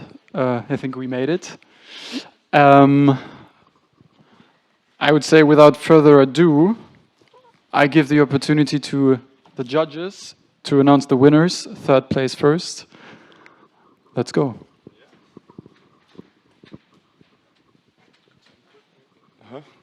That's okay. Thank you so much for letting us be here and hear all those policy briefs. I think it's for us on the think tanking world quite a refreshing reminder. It's exactly what we work on, and I hope you had some fun, you found it interesting, you collaborated with other people from other universities, got to meet here now. Sorry that the weather is not providing in Berlin. I swear normally it's a bit nicer. And yeah, you took us from grids to supporting the flagging startup worlds in the EU, how to reduce regulatory burden, or learned a lot about the concept of sandboxes, or how to Europeanize telecommunication. And you really didn't make the choice easy. It did take us nearly the full hour to discuss, taking into account like both your policy briefs, which I have to say were very well written, and the presentation. And yeah, we did have to come to some decisions, and without much further ado, I would like to congratulate Dominika, Victoria and Angela to the third place.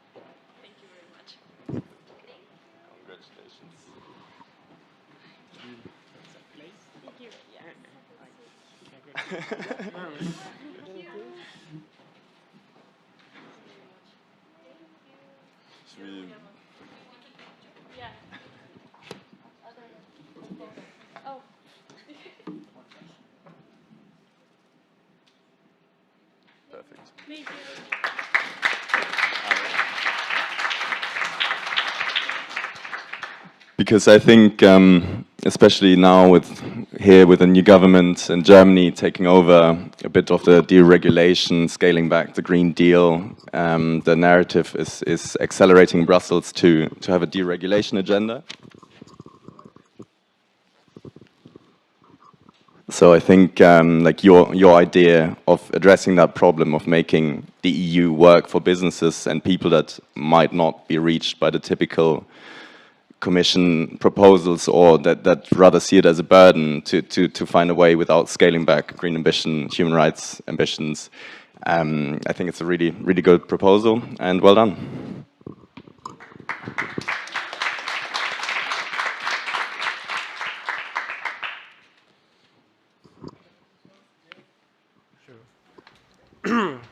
Why make things simple when you can get them complicated? First of all, let me thank you all for your times and efforts and thoughts, and probably also sweat. I hope you left out the blood and tears part. That was not really needed. And let me disclose the second place for this competition. It's a work on how the EU can enhance industrial and energy flexibility and aid competitiveness from Michael, Estrella, and William. Congratulations.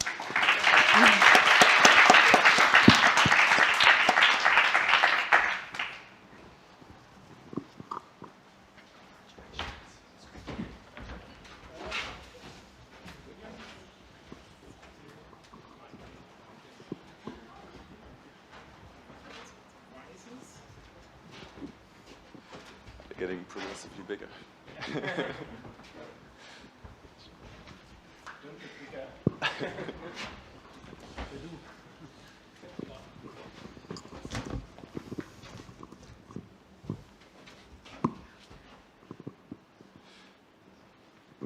Amazing. Thanks.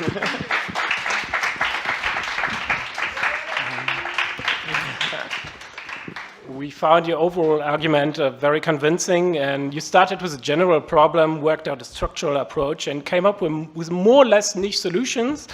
We found that great. You had a strong presentation, dynamic and knowledgeable.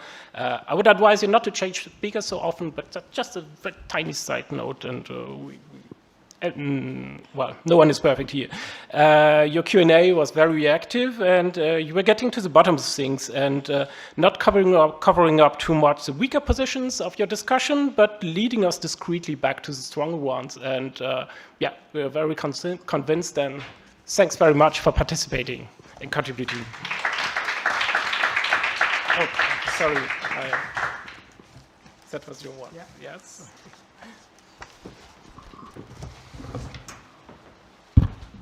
Okay, so now it's the big moment. Obviously, commending all of you for the wonderful presentations and like the very insightful discussion today. We are getting to the first kind of prize, which goes to the policy brief that we are also going to publish in our AI series commentaries. So we found that this policy brief addressed what is a highly, highly topical issue, and it's definitely in line with the topic of the competition, that the policy brief provides very good and solid data, it's really well structured, and we were impressed by the very comprehensive response that was given to our questions and criticism. So without further ado, I would like Leonardo Gallo, Sakurako Maki, and Italo Quadrilli to come over here for their brief on bridging research markets, investing in university startup. Thank you.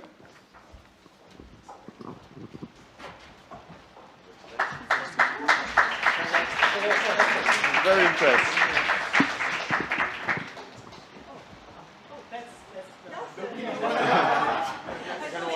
You can frame both.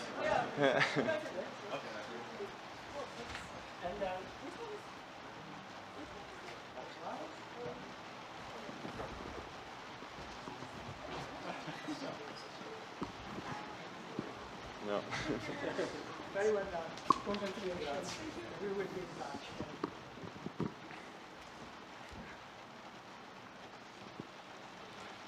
Put 3 cameras.